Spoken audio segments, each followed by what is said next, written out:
Hello, everyone. My name is Fletch, and welcome to the Dyna-mic Duo Show. And of course, with me, the man of the hour, the Han Solo to my Chewbacca, is Chopper Fett. I shot first. Hey, everybody, how's it going? I will always have shot first, no matter what George Lucas says. Exactly. All those special effects.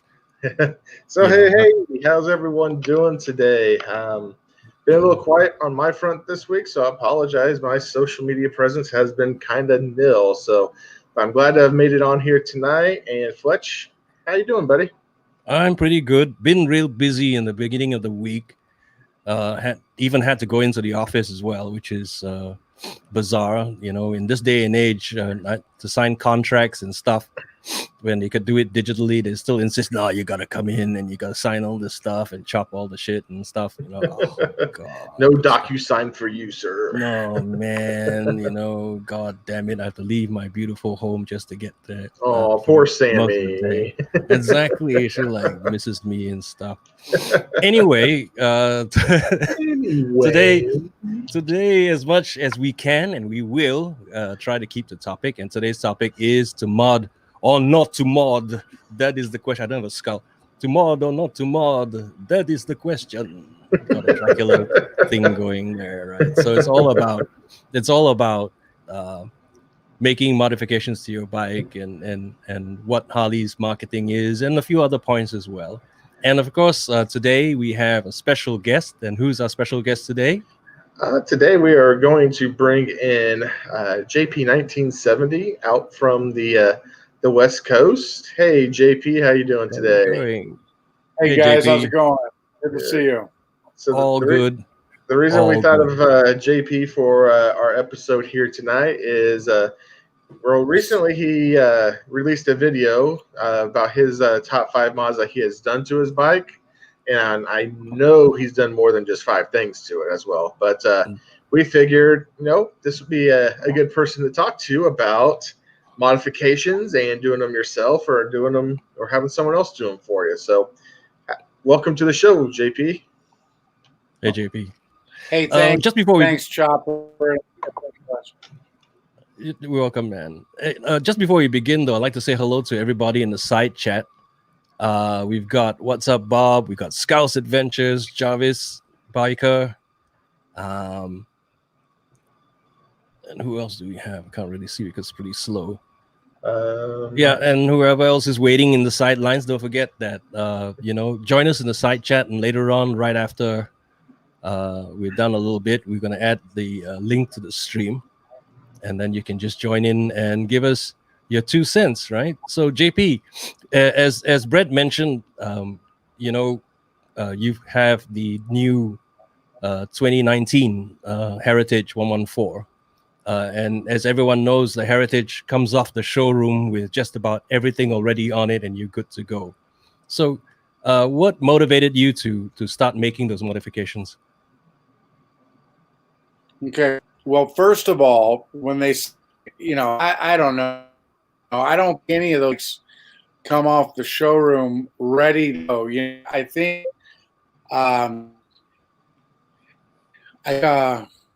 you buy these bikes, and I think you have to start up. Well, I don't know. I had to. The first thing I had to do was change the exhaust because I didn't like how quiet it was. That was the first thing I did. And then when I'm talking to and I'm not a mechanic, so I had to pay somebody to do most of the stuff on my bike. Right. But you know, I go in there and I go, well, I want it to sound better. And they go, oh, well, while you're at it, you better add a tuner, you know. So, you know, when you get more air going in there and you get that high flow air breather, you got to get a tuner, you know. So I'm like, oh, okay. So I went and bought a brand new bike and spent $900. Yeah, spent an extra $900 before I even got out. And then I walked by the T-shirts and I had to get a couple of those. Of course. So. Of course, these, right? Oh, man. So, you know, I don't know. It kind of occurred to me as I was sitting here thinking about all the mods that I've done to my bike. You know, and I think it depends on what kind of person you are. If sure, like I work with a guy who's got a beautiful 2003 anniversary edition Fat Boy, and he's changed. I think he put a windshield on it. You know, he hasn't done anything. He just, you know, he takes it the way it is. But for me, I'm just the kind of guy, I guess. You know, when I see that parts catalog, and I start looking at it, I go, oh, and then the Harley tax. Okay, well, that's going to be a, you know, so yeah, you know, I think that, and it's interesting, and I might have missed the conversation where you guys were talking about this, but I don't know if it's a conspiracy on the part of Harley Davidson and all of the aftermarket, you know, companies. But I've got a buddy who just bought a 2020 Road Glide Limited. So it's the chrome. It's not the blackout. Beautiful bike, gorgeous bike, right? And first conversation we had as he's walking me around it, he goes, well, I'm going to have to change the exhaust. I go, yeah, okay.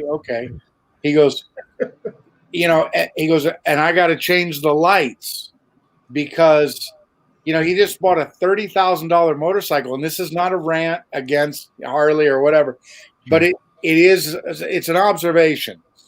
All the light bulbs were the old, what do you call incandescent, or what do you call those? Halogen bulbs. Little hardware store bulbs, you know. And I was sitting there with my custom dynamics, and he's like, "I'm gonna have to get new lights all the way around, you know." So, and I might have to change the seat. I go, God, you know, it's $30,000 just get you in the park. Yep. Exactly. Yeah. Here's the thing, you know, for all of us who have owned brand new Harley Davidsons on the showroom. So the first thing they do when you're finally picking up your bike is they give you the keys, right? They don't give you the manual, but they give you the P&A catalog. Then you know you're in the shit, because then you sit down and then you're thumbing through while they're trying to get the bike in front, right? Ready for you to go. And you're flicking through and say, oh, okay, this. Oh, I didn't know they made this for that, right? And then it starts going that way, right? Yeah. Well, you know, sorry. Well, like, so today, I had to go buy a switch because my brake light wasn't working for some reason. But so I go in there and I decided to walk around the showroom floor, and one, I don't like being hounded by salespeople. That's a whole conversation for something else. But especially in this day and age, I really don't like someone just following me around everywhere I go. But I'm there, and we're talking about making the ride your own. That's our point of topic right now. Every single bike on the showroom floor was a black tank, very boring. I mean, there was no like nothing that set the other bikes apart from one another. It's like you had the Lowrider S in black. You can get it in silver. You can get some other options. The Heritage, they had a nice black one. I sat on it. It was beautiful. I loved it. But it was just like every bike that they had there, just kind of like you're just part of a like some sort of pawn. And you know, it's like unless I actually change it, I'm just going to be another one who falls in line. So I'm not sure if that's a marketing ploy or if there's a demand shortage because of the dreaded C word that's going on. But I mean, it's just, I was very disappointed in my showroom today, but that's neither here or there. But you can always modify it to make it your own and spend, like JP did, $900 before he even put a mile on his bike. So it's true. It's absolutely true. And I don't know if that's just maybe because I think back to the bikes I bought when I was younger, when I first was riding and stuff. And I guess I didn't have, buying the bike was all I could do, so I wasn't thinking about what I was going to do to it. I just, I needed gas money and beer money on Friday night, So I don't, I think when I was younger, I don't think I it didn't occur to me, I guess, this whole modification market. Maybe that's more of a grown-up thing to do. I don't know. I don't know. I don't know. I mean, I feel like it's for everyone, but maybe us grown-ups are the ones who can actually afford to do it. I mean, I know you mentioned you had some Yamahas in the past and things. Were those cruisers or more sport bike? Well, I had a Yamaha V-Star, which it's kind of a heritage knockoff, kind of like the Kawasaki Vulcan. Yeah. Those are kind of clones, Yeah. And now that I'm thinking about that bike, I did buy a Mustang seat for that. Now that I think about it, and I did change the bars, but yeah, maybe it is. Maybe it's just, it depends on the type of bike, Maybe it's more of a cruiser thing. If you, I don't know, if you buy a Ninja, are you going to mod that? I don't know. I think probably like you said, you mentioned, right? So when you had the Japanese knockoffs, the first thing you changed was the seats and the bars, right? So that's comfort. So that's what really motivated you to mod that particular thing. But here in the Harley Davidson arena, so to speak, right? I think it's a little bit more than that, because ultimately, they market it again as, you buy the bike, but you make it your own.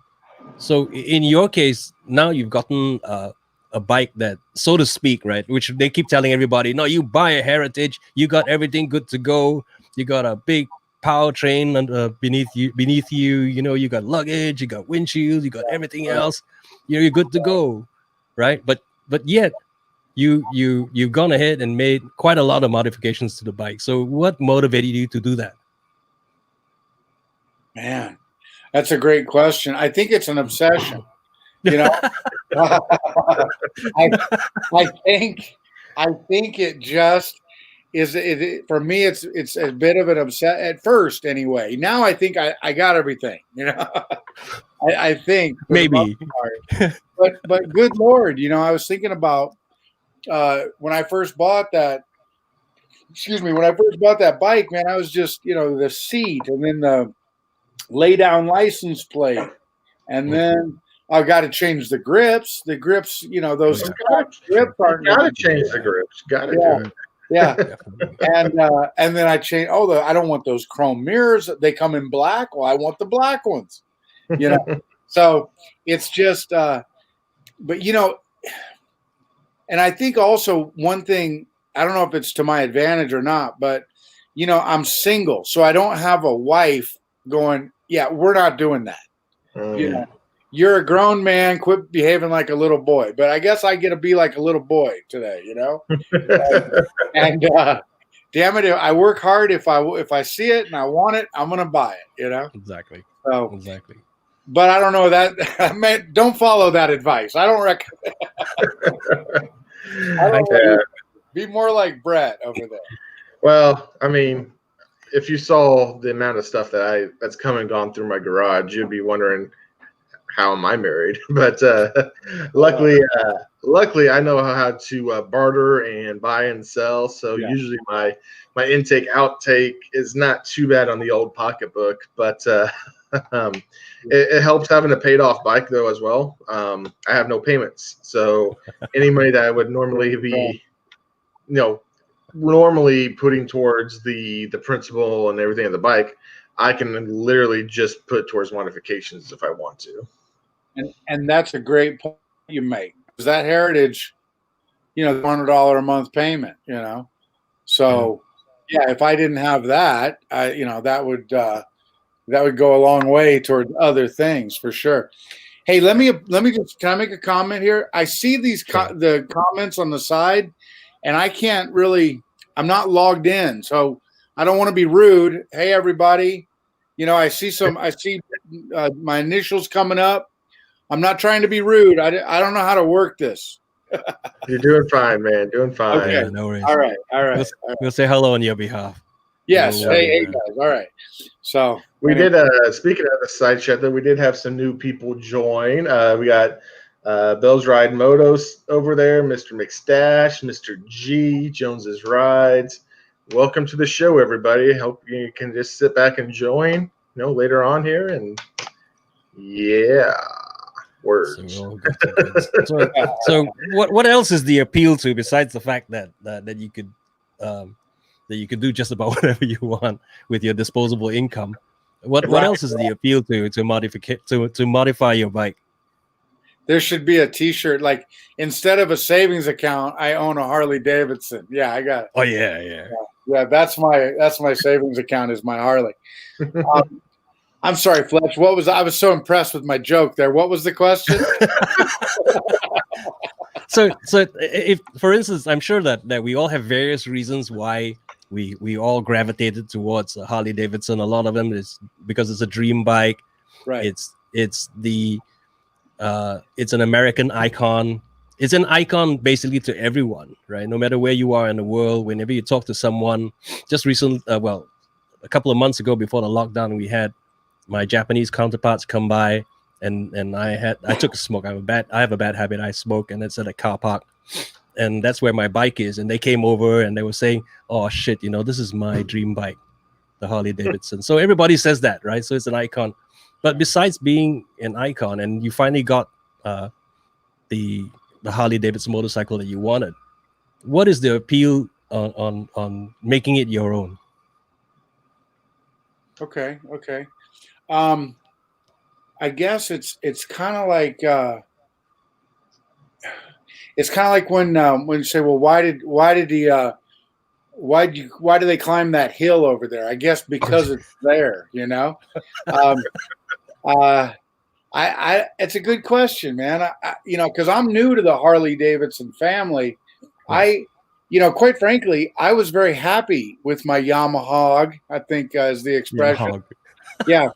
And I'm a little bit impulsive. I had 2 Yamahas, and I did a group ride with this BACA chapter, Bikers Against Child Abuse, up here. Mm-hmm. And we were riding against the wind. It was a 100-mile round trip ride, and I just got the hell beat out of me. And we got back, and I was riding with all these guys on Harleys, and I was watching them, and they were just cutting right through the wind. They were just, they were fine. And here I got back, and my neck was sore, because I knew it was really windy. And so this gal, it was a girl, came over, and I was going, God, it sure was windy out there, wasn't it?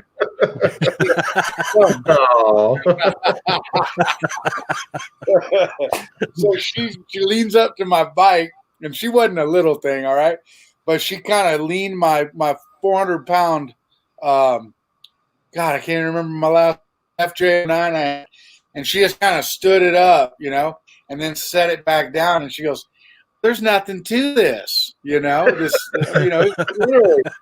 It was like, I go, well, what do you mean? What do those weigh? And she had she was riding a Road King, I think. And she goes, that bike is 8 pounds, and I go, that really makes a difference, huh? And she goes, yeah, it really makes a difference. So then my mind started going, She planted that seed, and then I go, well, I got 2. I wonder what I bet I could turn 2 of these Yamahas into one Harley. So that was kind of what I did. Oops. You look around it, and I do realize, man, there's a ton. I think by and large, particularly where I live, the majority of bikes I see are Harleys. That's what I see people riding, and I do think it's it's just kind of something that we all aspire to. So, and what you see is, you get to talking to a guy about his Harley, and he'll be like, "Oh yeah, let me show you what I did. So I added this and I did that, and I put these bars on, and it just seems like it's just kind of it just is kind of the part of owning a Harley, I guess, is like you said, like you guys have been saying, making it your own, personalizing it. Yeah, but it's a good thing that you touched on that point, though. You mentioned that the fact that the moment you get a Harley Davidson, you're gonna do a few things. Some of it's because of comfort and safety, surely, right? Or at least how you perceive comfort and safety anyway, because everything is your own, right? Right. But you don't hear that for the other cruiser makes, right? You don't hear anybody saying, "I did this and that to my Indian." Yeah. They buy it. They don't. They may do a few. Anonymous put a sissy bar on it, but other than that, he didn't do anything else to it. Yeah. Right. But here, the moment is off. I remember even before it gets off the showroom floor, I already put something like $6,000 on it already, even before it, because for safety and for comfort and for whatever else reason, Right. And obviously the exhaust has got to go for sure. Right. Nobody wants to sound like.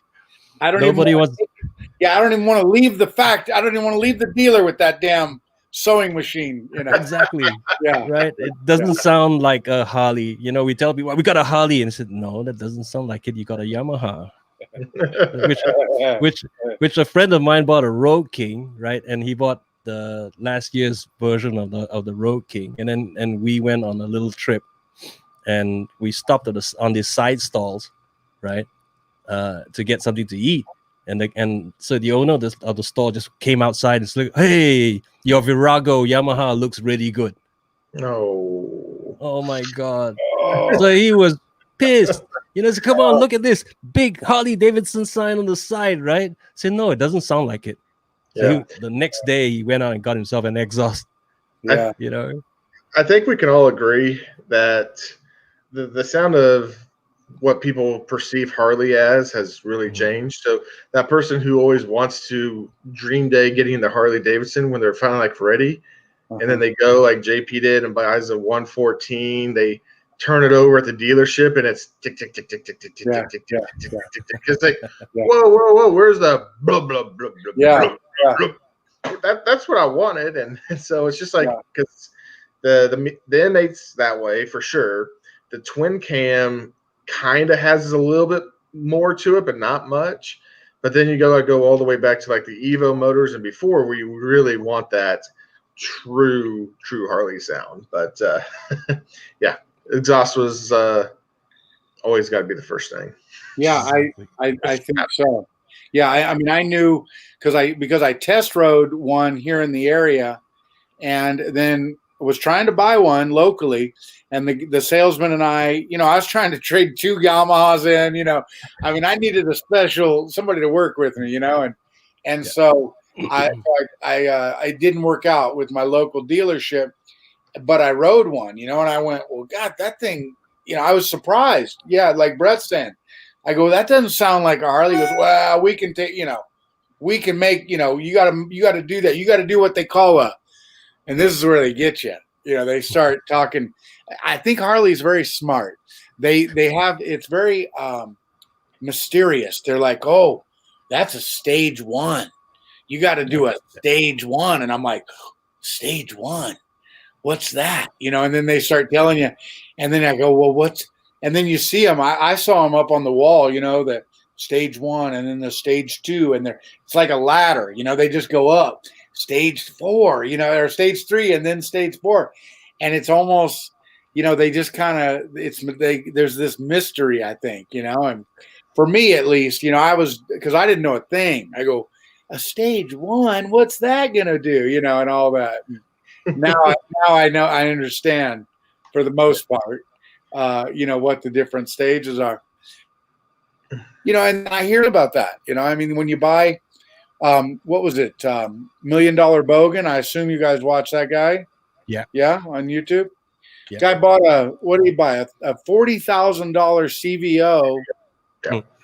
And, he's like, well, I need to do this and I need to do that. And then I'm going to need, and it's like, God dang. So listen, it is what it is, right? I guess. Yeah. What are you gonna do? But when you are as rich as he is, it's a little bit different ball game to play. So exactly. That's true. That's true. Yeah, but so I don't know. It'd be nice, I guess, if you buy the best one, like the CVO. It'd be nice if all that, I think he even said that in one of his videos. Yep. It'd be nice if all this was already done. Colin, I'm paying $40,000. What am I paying $40,000 for? Colin. Exactly. And talking about the stages, you're now on stage 4, right? Are you? No, I'm on stage 2. I did the the torque cam, which, listen, I mean, I don't see why. I'm going to say this, and then within 6 months, I'll be like, "Look at my new bike." But I've put so much money into this heritage.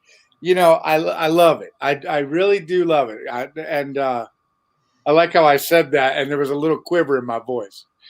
I love it. I love it. It's all I want. It's all I want. But selling himself on it is what he's doing. Exactly. But I mean, you get these things. I think the smart move might be to find one at a dealership. I do think the smart move is to buy a used bike that somebody bought because they're like, oh yeah, I'm going to get into riding Harleys, and it like midlife crisis guy, something like that, and he let him do the exhaust and let him. Put a sundowner seat on it or one of those seats Brett's got, Well, the key thing that you're letting him do is you're letting him eat the depreciation, and you're taking advantage of it. Because when I was up there today, they had they were Heritage 107s, but they had them for $13,000 and $14,000. So I'm like, whew. And I've been looking at them because as like a next bike thing, and of course the wife's asking, like, so would you trade your bike in? I'm like, no, it'd be another bike. And baby makes 3. Yeah, it's like you were just saying there, though, JP. It's like you've put so much money and time into it. It's like it would be really, really hard to ever get rid of that first Harley Davidson for me because I'm still my first one, and I think it'll always sit in my garage now. Now, like my wife, though, she is not as sentimental, I guess, towards her bikes as I am because we have been browsing for a new one for her. And she's like, yeah, I can get rid of the Sportster and get me whatever else. I'm like, you sure that's your first Harley? She's like, I don't care. So now I haven't heard a whole lot about your wife's. I knew she rode a Sportster. What is she looking at getting a new bike? Sorry. Yeah, we're testing the waters. We got some feelers out with a couple other makes. They're non-Harley Davidsons. So she's never, when we bought her Sportster 3 years ago, we bought the Sportster because it was such a good deal, but it wasn't quite the style that she was looking for. She likes that cafe racer, kind of like old English look, I guess you could say. And so that's kind of what we're looking for her next bike. So I got a couple feelers up, but there's been quite a few denials so far. The one that we wanted sold out from under us before we even had a chance to look at it. So, well, in your most recent video, when you were, it makes sense now. You were talking about what bike. Go ahead. What bike would you get if not a Harley? I see what you're doing. I filmed that a month prior, though, to all this actually taking place. Oh, okay. So it just happened to work out. So interesting. It all comes around. Well. Interesting. Yeah. I figure you got a storyboard in that garage. You're like this month's topics and. Yeah. Oh, there's storyboards. There's storyboards everywhere. He's so organized, this guy. That's what makes him the best bounty hunter. Yeah, there you go. That is impressive. So I see on our topics right now, we're talking about availability. So when you bought your bike, JP, from Harley, we'll start with the Harley stuff, then we'll get to the others. When you bought it, did you have to wait on those parts to get there, or did you take the bike home, then bring it back when they got the parts? Okay, both. I did both. I bought the bike. It's a 5 or 6 hour drive one way from where I live. So I live down here in Nevada, north of Vegas, way north of Vegas. And then the dealer I bought it from is up in Idaho, like Boise, Idaho. So it's a 5 hour drive one way up there. So when I was working out the deal, because I'd already gotten my Harley Davidson financing, so they knew I was good. They're like, all right. And so I started talking to I was thinking about this the other day. I'm like, God dang, what a maniac. I bought that thing.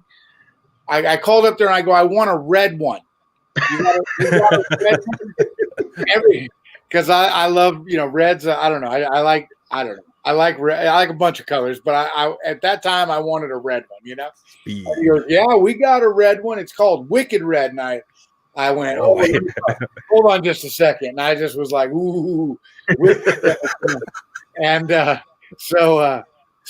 and then I started talking to the guy. Anyway, so I guess, now that I'm really thinking about it, I had test ridden one, so I knew I wanted one, but I hadn't ridden this one yet. But I knew that I need the stage. I didn't even know you called it a stage 1 at that time.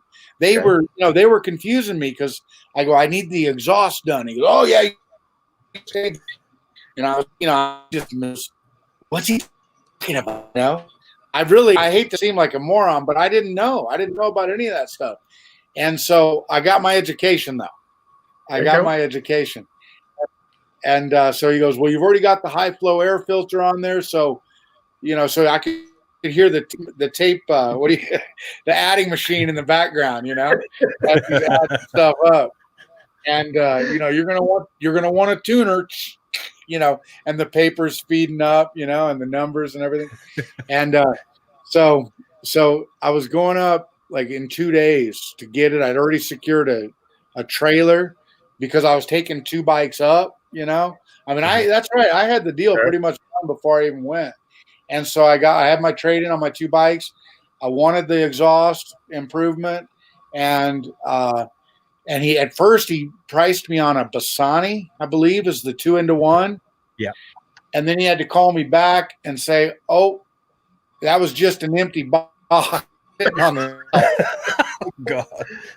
And I know, but we have vamp and slip on. And I go, well, what's that going to do? And he goes, give it the sound you want. And all right, well, I'll take it. And can you get them by Saturday? And I think we can. So nice. Yeah. So that was when I picked it up.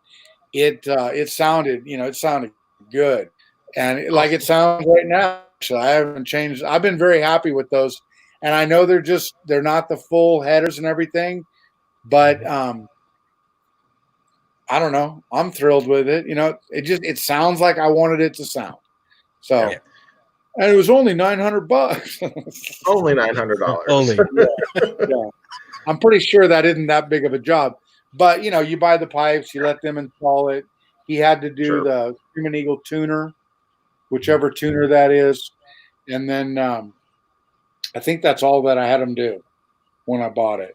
And then that first year, then I started educating myself more. It was a little bit, as you might be gathering, it was a little bit of an impulse buy, sort of.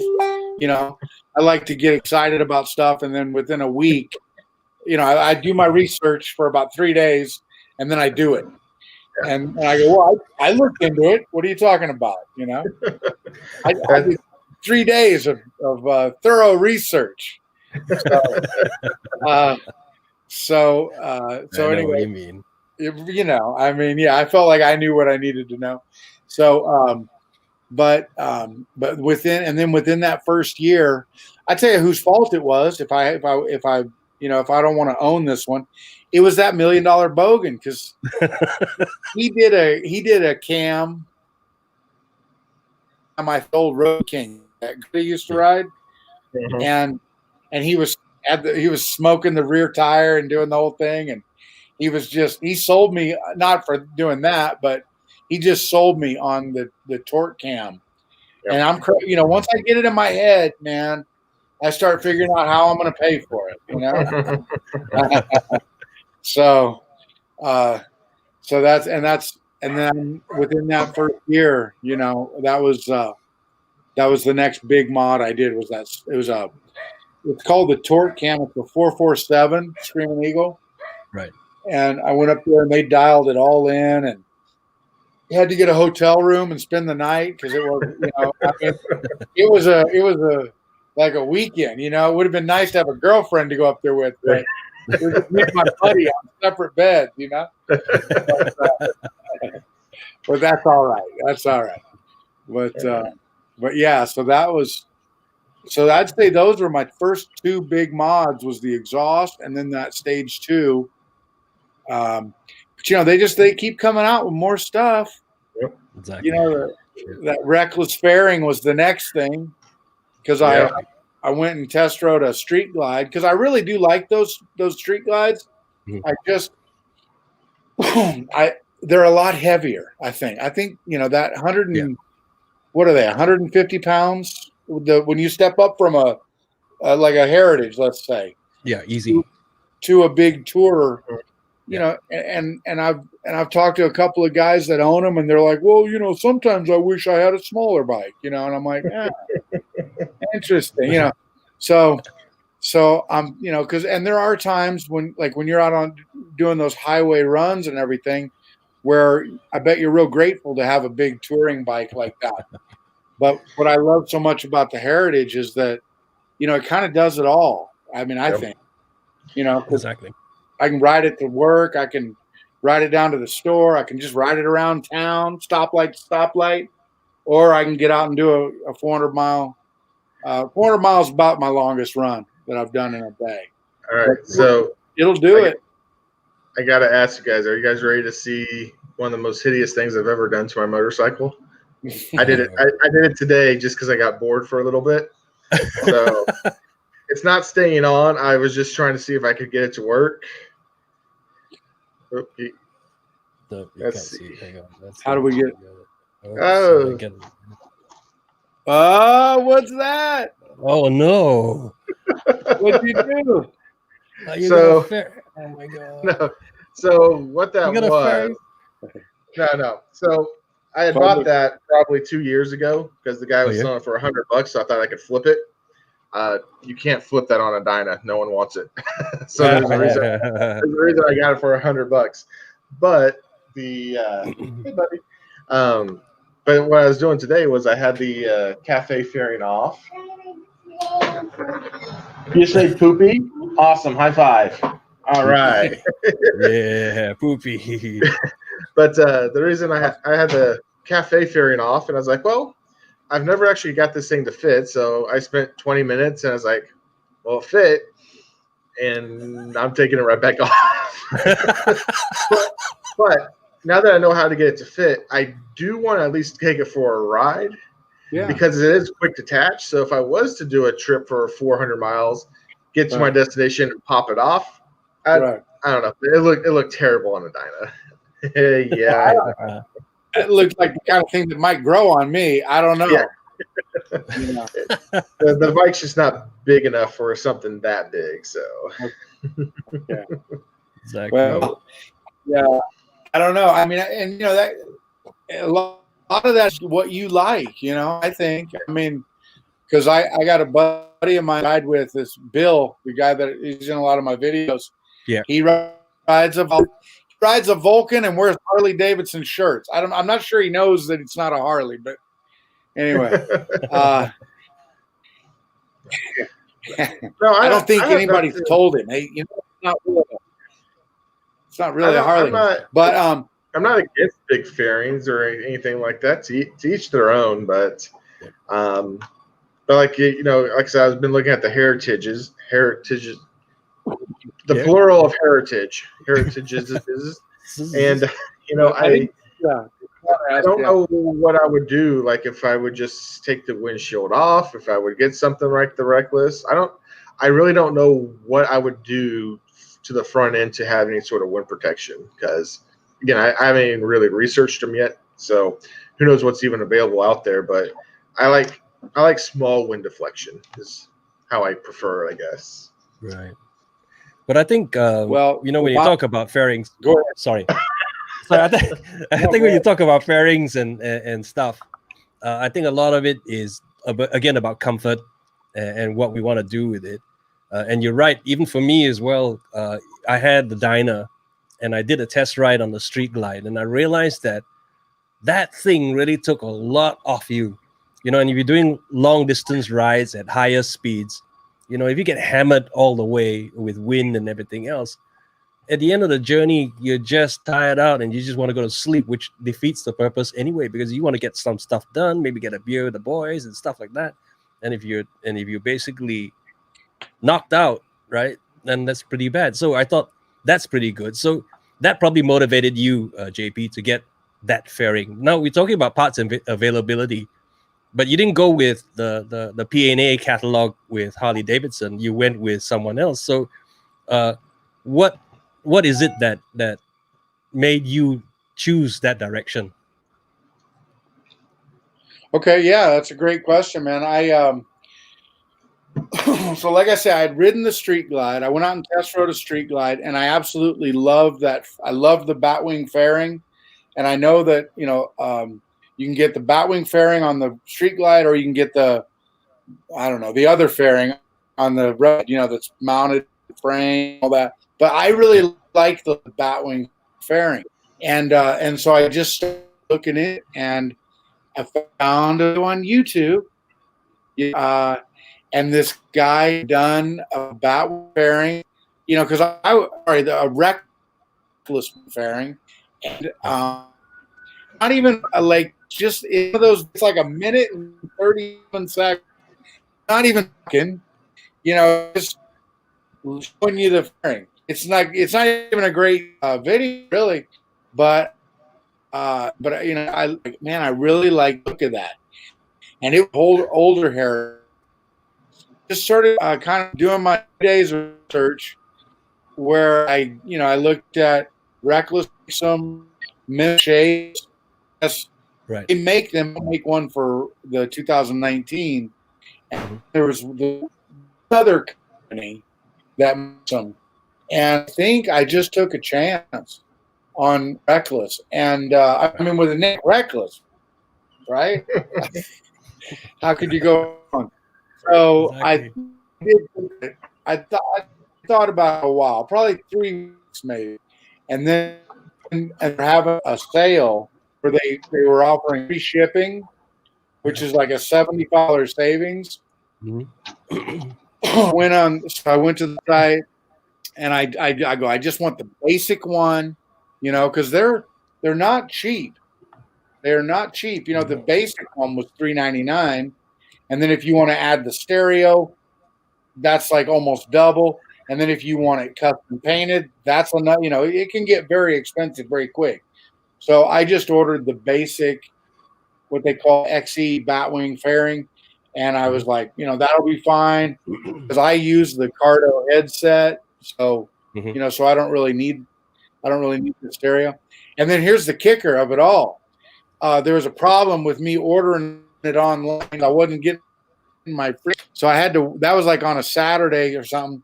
So I had to wait until Monday and call them, and they're a company down in Tennessee, and the gal goes, "Hun, we don't do free shipping on that one.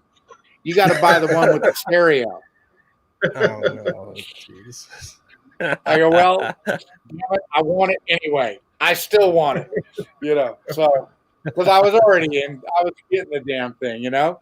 So it ended up costing me like $470, $399 plus $75. It was like $374, and then they're like, and then they really slow play you because they tell you it's going to be a month while they make it, you know. Yeah. Okay. Yeah, which was kind of a drag because I mean I don't know about you guys. I think I know about you guys, but we want it now. Yeah. Yesterday. Once we make the decision, you know, we want it now. Yeah. I agree. So I want the stock and what I take today. So go ahead. That's why I buy a lot of my parts used, because I know it's in stock ready to ship the second I make that PayPal transaction. So There you go. Again, there you go. Yeah. That's smart. But here's the thing, you know, at the end of the day is that you know you made your decisions on what you want, right? You've done your 3 months 3 months research to decide to buy that particular thing. And then you realize when you look at the P&A catalog from Harley, they don't have it, right? They got a standard really ugly windshields and stuff. You know, they're only starting to get on board with the cafe fairings, and even then it's just for show. It doesn't do anything for you. Right. So then we're forced to go into the aftermarket guys as well, right? So then I think in your case, just about everything is aftermarket. It's not really a Harley part other than the stage 2, right? Yeah. Stage 2, and that's it. Well, and the engine guard and the highway pegs, those are Harley. And you know, and you pay a premium to go to buy Harley to get that little bar and shield on there, right? But, Harley tax, the Harley tax. But that's interesting. You're right. That's right. So so I think, you know, as long as you have the Harley, if you get some aftermarket parts, that's probably okay. You know, you got the bike. Heck, what are you going to do? So, but I am kind of a little bit put off by how expensive everything is. You know, I am. I mean, I'm just a little old school teacher down here. You know, I don't have tons of money coming out of my pockets. Same. Yeah. So, the next thing you have to kind of worry about, though, and I'm sorry, Fletch, if this ends up being a point later, is Harley and their warranties has gotten a lot stricter since the new Milwaukee 8s have come out. Yeah. So, like, someone goes in and buys a brand new Heritage off the lot, they take it home, they do their own exhaust work, for example. A lot of those people can come back and Harley's denied their warranty claims because they changed out the mufflers or something like that. So I think you going through Harley was probably the best approach for you because it probably maintains your warranty, and you got the Harley tuner instead of the fuel pack, which again would have avoided your warranty. So, but it's just like in the old days, Harley didn't care, but now they do. So that I think for people who are buying new, that's got to be a key factor for do I want to mod or not. So here's the thing. I mean, on that point, and I think before I forget, I mean, at the end of the day, is Brett's right. You know, and as much as I would like to say that everybody's honest, but I think a lot of these sales guys are not very. I was very lucky when I got my first brand new Harley Davidson. And the guy was pretty straight with me. He said, look, guy, I know the first thing you want to do is do all these changes, but be careful. If it's anything related to the engine or functionality of the bike with regards to safety, the moment you change it, you void your warranty. Get us to do it. You can still buy your aftermarket parts, right? But we will do it for you, right? For certain things like your stage 2s and everything else, they will do it for you to make sure that it's done right and within warranty. You know, I didn't know that. I really think, you know, I think you're right about, you know, you have to be careful about the salespeople and everything. But, you know, I mean, I do think they know what they're talking about.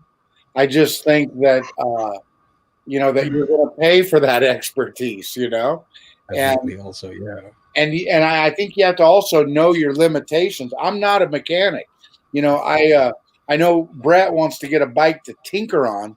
You know, my idea of tinkering is, it's pretty limited. It's pretty limited. You know, I could do an oil change, but I don't have that skill set, you know? So, and a lot of guys do, you know, so that must be frustrating, I guess, if you go out and get a brand new bike and you're like, I'm not paying the dealer that. Right. I'm going to do that myself. And my hat's off to those kind of guys, man. I have nothing but respect for guys that can do that. I know about myself that I'm not that guy, you know. Well, that's why I would probably never actually purchase a bike that's got a brand new warranty with it, just because one, if it breaks, depending on what it is, I know I can most likely fix it unless I screw up something inside the transmission or inside the motor. If it's anything else on the bike, I can pretty much diagnose. Like the parts guy, when I came in there today, he was actually kind of mad that I only spent $20 on a brake switch, because I usually come in there needing about $100 worth of parts just to put stuff back together that I've taken apart. He's like, dude, you're bringing down my average today. I was like, well, sorry, man, you made the part too cheap. You should have jacked up the price on me. But that's just me personally. And like the video said, where I was want to tinker around. I mean, if like say we found an older Triumph to tinker around on, I know nothing about those bikes, but the power of Google and YouTube allowed me to find the info I need. And again, it's outside of warranty, so if it breaks, it breaks, and I'll figure out a way. I'll put some duct tape on it. I'm sure that'll hold the motor together. So cable ties. That's a point I just saw over here in the comments. You know, that somebody, Moto Pappy, said dealer does the work until the warranty ends. I think that I like that. Yeah, I agree with that, because I'm not afraid, you know, to maybe try some things. It just depends on how in depth it is. But when I've got that warranty, I do believe in the warranty. Oh, yeah. Because, you know, and I don't want to do anything to void that. Or I'm not a believer in extended warranties. However, if I got the 2-year warranty, I want to keep that and see what I can do. And it'll be interesting, I guess, once that 2 years up, you know, whether I do move to a different tune. I hear guys talk, and you need the Power Commander, or you need. Well, I don't think I need anything, but I know that that once we're no longer worried about a warranty situation, well, that opens up a whole nother. What I would tell those people is, first off, ask yourself, am I happy with how fast and how the bike's performing? If your answer is yes, then you don't need the Power Commander, whatever. What you have on your bike is perfectly suitable. Now, if for some reason you want more power for some reason with a Harley, then yeah, maybe. But it's not worth the constant change if you're happy with where you're at. So it's that peer pressure thing. Like, yes, I have a Harley tuner, so what? It works. But yeah, exactly. Yeah. But I think in your case, JP, with the exception of the Stage 2, everything else you did yourself, including changing the badge on the tank, right? Yeah, that's true. That's true. I'm just not a guy to get into the engine and start, pulling pistons out and all that stuff. But yeah, I mean, I did the lay down license plate. I swapped the seat out. I put, I did. I didn't do the grips. I didn't do the grips of myself. I was scared off of that. But I guess you're right. I'll do some things, but just with the in-depth engine work, and I don't know. That's where I draw the line, JP. I mean, that's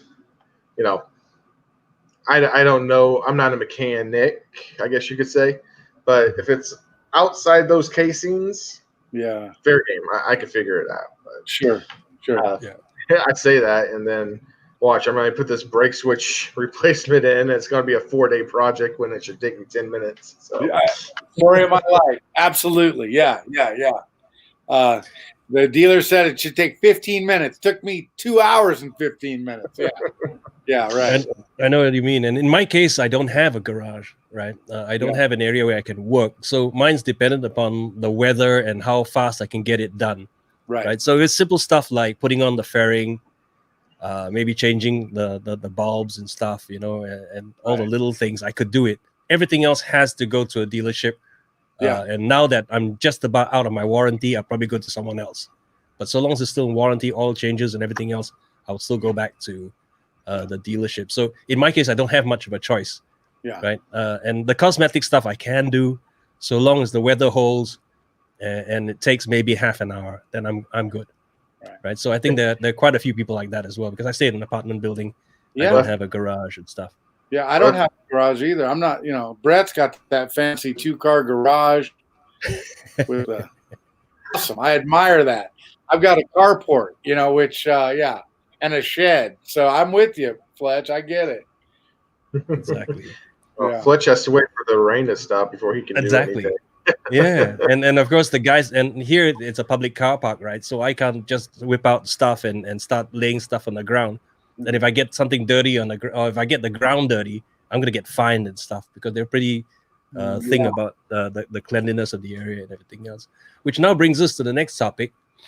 What do you think of Harley creating models that already is modified for a category, or selling mod kits? So in our case, you have the Heritage; it's supposed to be ready to go. And what do you think about, those having bikes like that? Because the one thing, a few bikes that comes to mind would be the Breakout, right? The Switchback that they had the Softail before, right? Saying that, oh, you can take everything off, everything's detachable, but you can put everything back and go touring, right? And how does that equate to you? Would you go for bikes like that, or would you just get something that's clean and just build it your own way? Well, I mean, that's why I think I went with the Heritage, because when I was doing my research, I didn't know what bike. I'd ridden a Fat Boy. I really liked it. I'd ridden a Road King. I liked them all. But when I was getting ready to buy, I was talking to a salesman. He told me he's the one that really pushing the Heritage, because all the reasons, because it does come ready to go. It's got the windshield, it's got the bags, it's got a 5-gallon tank. I mean, it's set up to do a lot of things, but you can strip it down, and I can strip that bike down in 10 minutes. I can get the bags off, get the old removable windshield. I mean, literally 10 minutes, you could have that thing stripped down. And so I love that idea. I love the idea of not quite a Lego, set, but I like the quick release. I like the idea, I guess, of it, of being able to, because I know that about myself. I'm a little bit I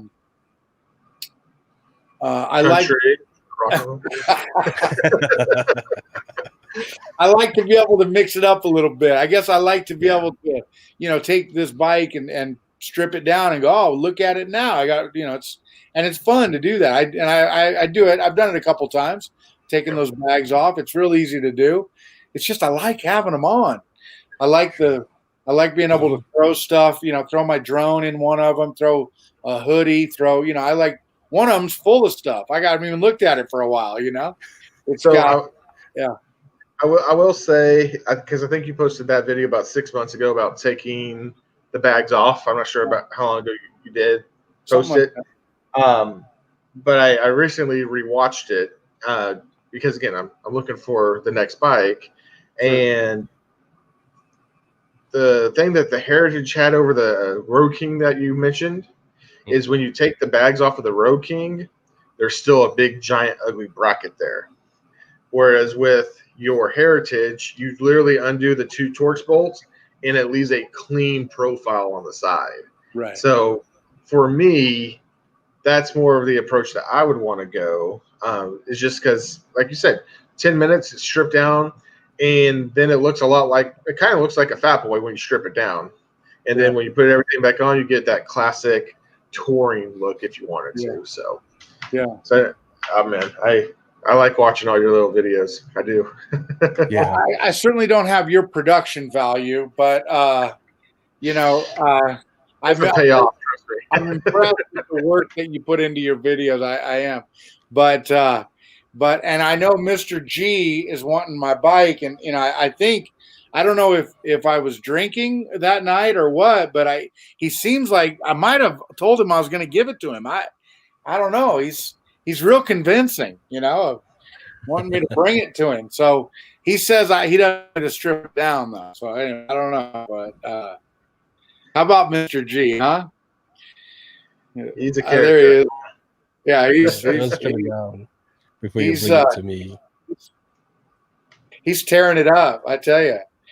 But anyway, yeah, great guy. But and I will say this, having bought the V-Rod, because that is a stripped down bike. That I guess you could add things to it. I'm not going to. I'm going to just enjoy it for what it is. But when I ride it, I know that I'm not bringing anything, Yeah. Yeah. I'm not.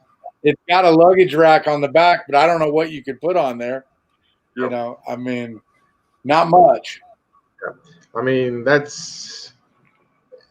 bike is meant to just, I don't know. It's just meant to put a smile on your face, like instantaneous. Like, not to say that your Heritage doesn't, but let's admit it's a different kind of fun when you hop on the V-Rod. I bet.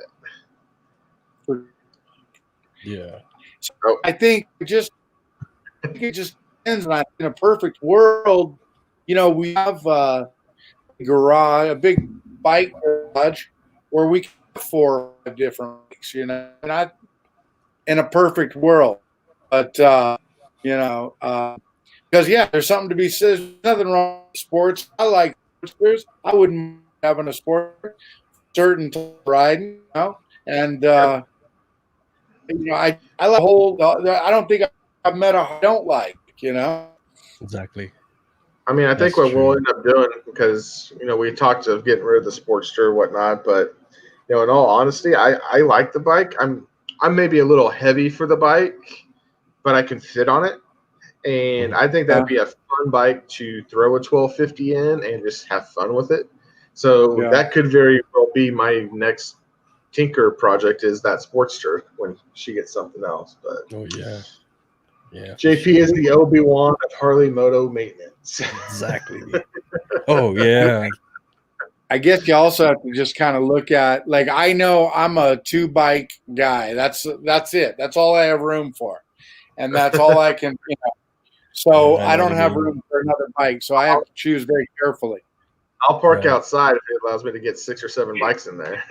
Well, listen, guys. For those of you in the side chat, I just put the link in the side chat. If you wish, come and join us. Let's talk about modifications, and not only what you've done to the bike, but tell us what you really think about Harley Davidson and their motorcycles and their marketing strategy, right? They say make it your own, but can you really? Can you really? You know what I mean? Or if you ride an Indian, are you one of those rare people who actually modify one? So exactly. Come on in. Right. So while waiting for people to come in, I mean, JP, you've done quite a lot of stuff, and I think you've really made it your own. I think it goes to show, and here's the thing, everybody's got a preconceived idea of what a particular model is supposed to look like, right? For the two of us, Dyna's, it's got to be the Sons of Anarchy look with the fairings and the high bar, the T-bars. It doesn't matter if you can't ride it, but it looks cool, and stuff like that. Sure. And then you've bucked the trend in the sense that the Heritage was already made good to go as it was, but you've really gone and made it your own. You've added comfort and safety to it, and who knew that a glide fairing or a bat wing looked so good on that bike, right? It really changes the look. And are you talking about my Dyna? Yeah. No. It might grow on you. I don't know. Like 508 was saying, you should make a video on it anyway. Like, well, I'll make a video just so I can. I already got it kind of planned out in my head. It's like I ruined my bike will be the thumbnail or something like that. Oh yeah. That would be good. Yeah. I don't know. I'd like to see more of it, quite frankly. Yeah. It's bigger than the bike. Let's put it that way. It's bigger than the bike.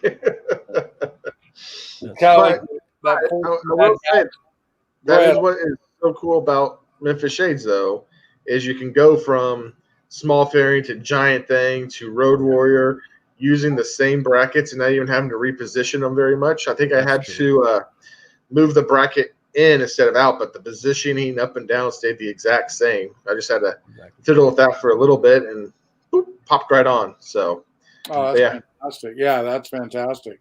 Yeah, it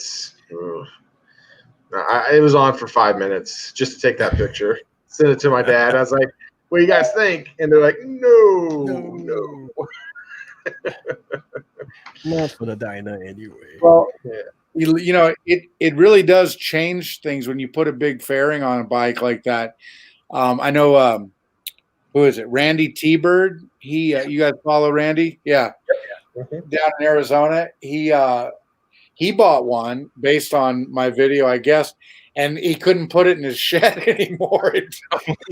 You know, I mean, it really does change the dang bike, you know, and I have to be careful because when I first put it on, I'd catch it. You know, I would, because I parked mine in a shed too with a 4-foot door, but the fairing, you know, is 38 inches or something. You know, it's like, yeah, and my door is 42. You have to be careful, you know, and because it totally changes.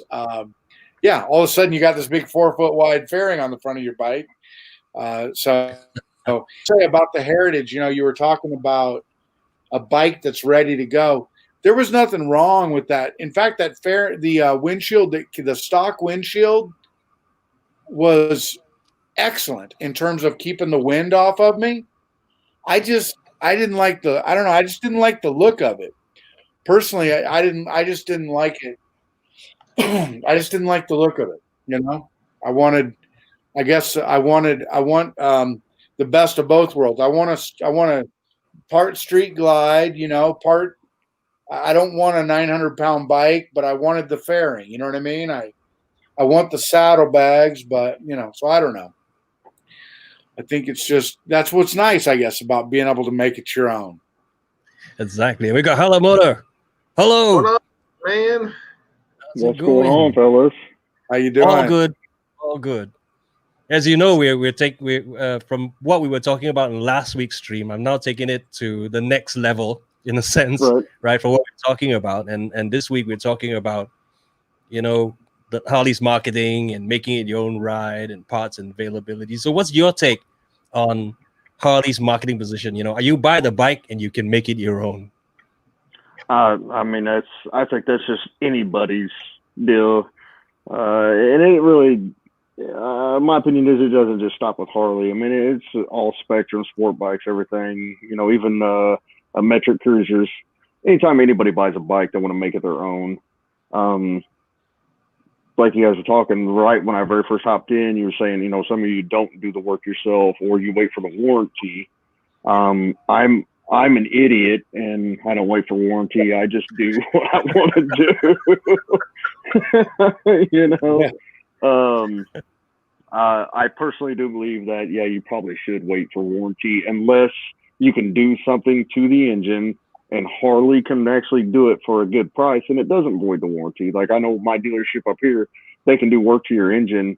They can put a power commander or a tuner on it and it doesn't void your warranty. As long as Harley does the work. Now I've always done my own work. I don't take it to anybody. You know, I built my engine. I did everything. I voided my warranty the second day I had the bike. So, nothing but respect. I mean, I admire that. I really do. I really do. I'm so afraid I'll just have a bunch of parts laying on the ground, and I'll be like, I have no idea how to get this thing back together. That's right. Yeah, I mean, I should. Yeah. It's like you were saying in the day now of YouTube and Google and everything.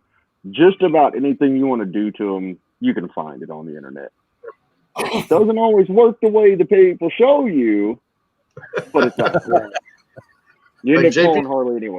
JP Cycles, they'll be showing you how to change your shocks, which is a very easy thing. But you know, they'll skip like 3 or 4 kind of semi-important steps as far as, hey, maybe you should keep your rear tire elevated because otherwise it's just going to fall right down with the swing. And then somebody that has never done it before, they're not thinking about that swing arm or whatever is dropped. So they're like, well, these shocks are too short. Oh, you gotta lift the tire back up. It'll go, I promise. See, that would be me. That would be me. Yeah. You said something about you know, Harley building or selling already built bikes, you know, already have stuff on it. And that's like when you get Screaming Eagle or, you know, some of the CVOs, you get them ready to go. I kind of talked about that last week. I'm not impressed CVs at all.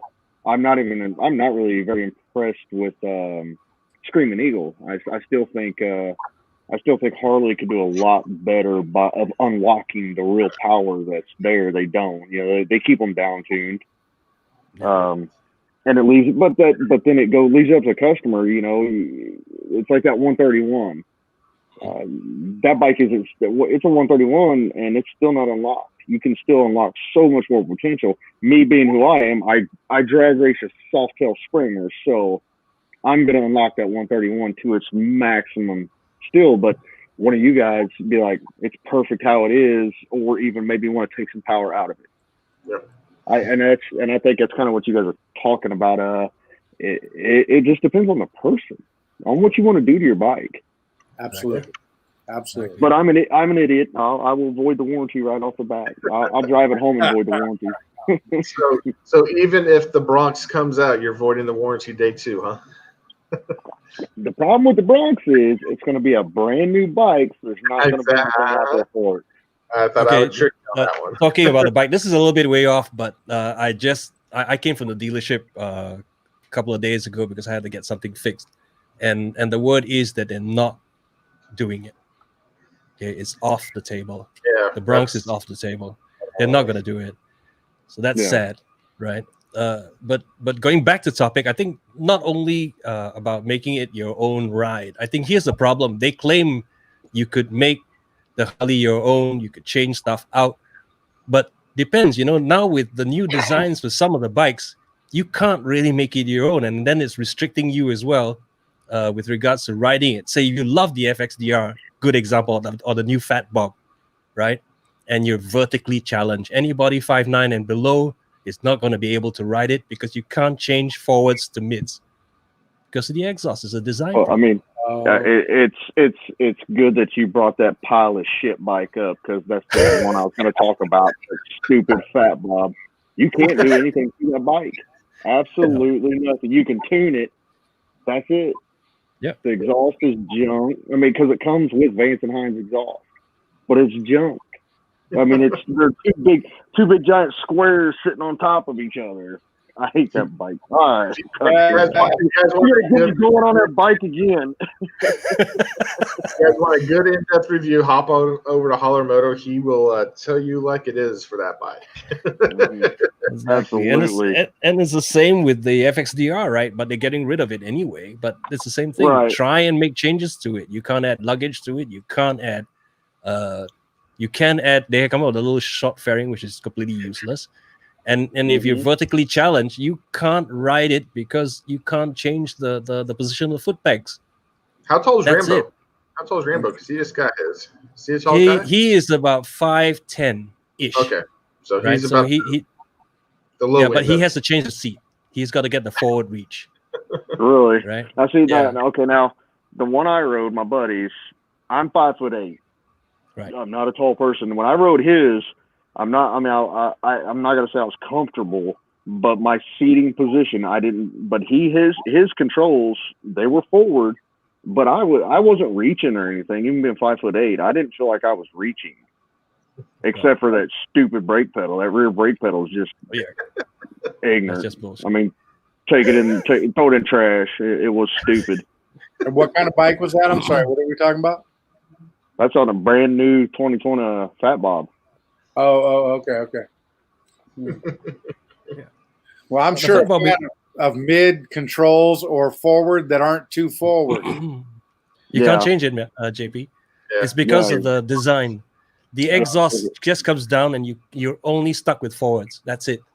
Yeah. You can't change it, right? So they have models out there that they claim, okay, you can make the bike your own, but you can't really make any changes besides cosmetic.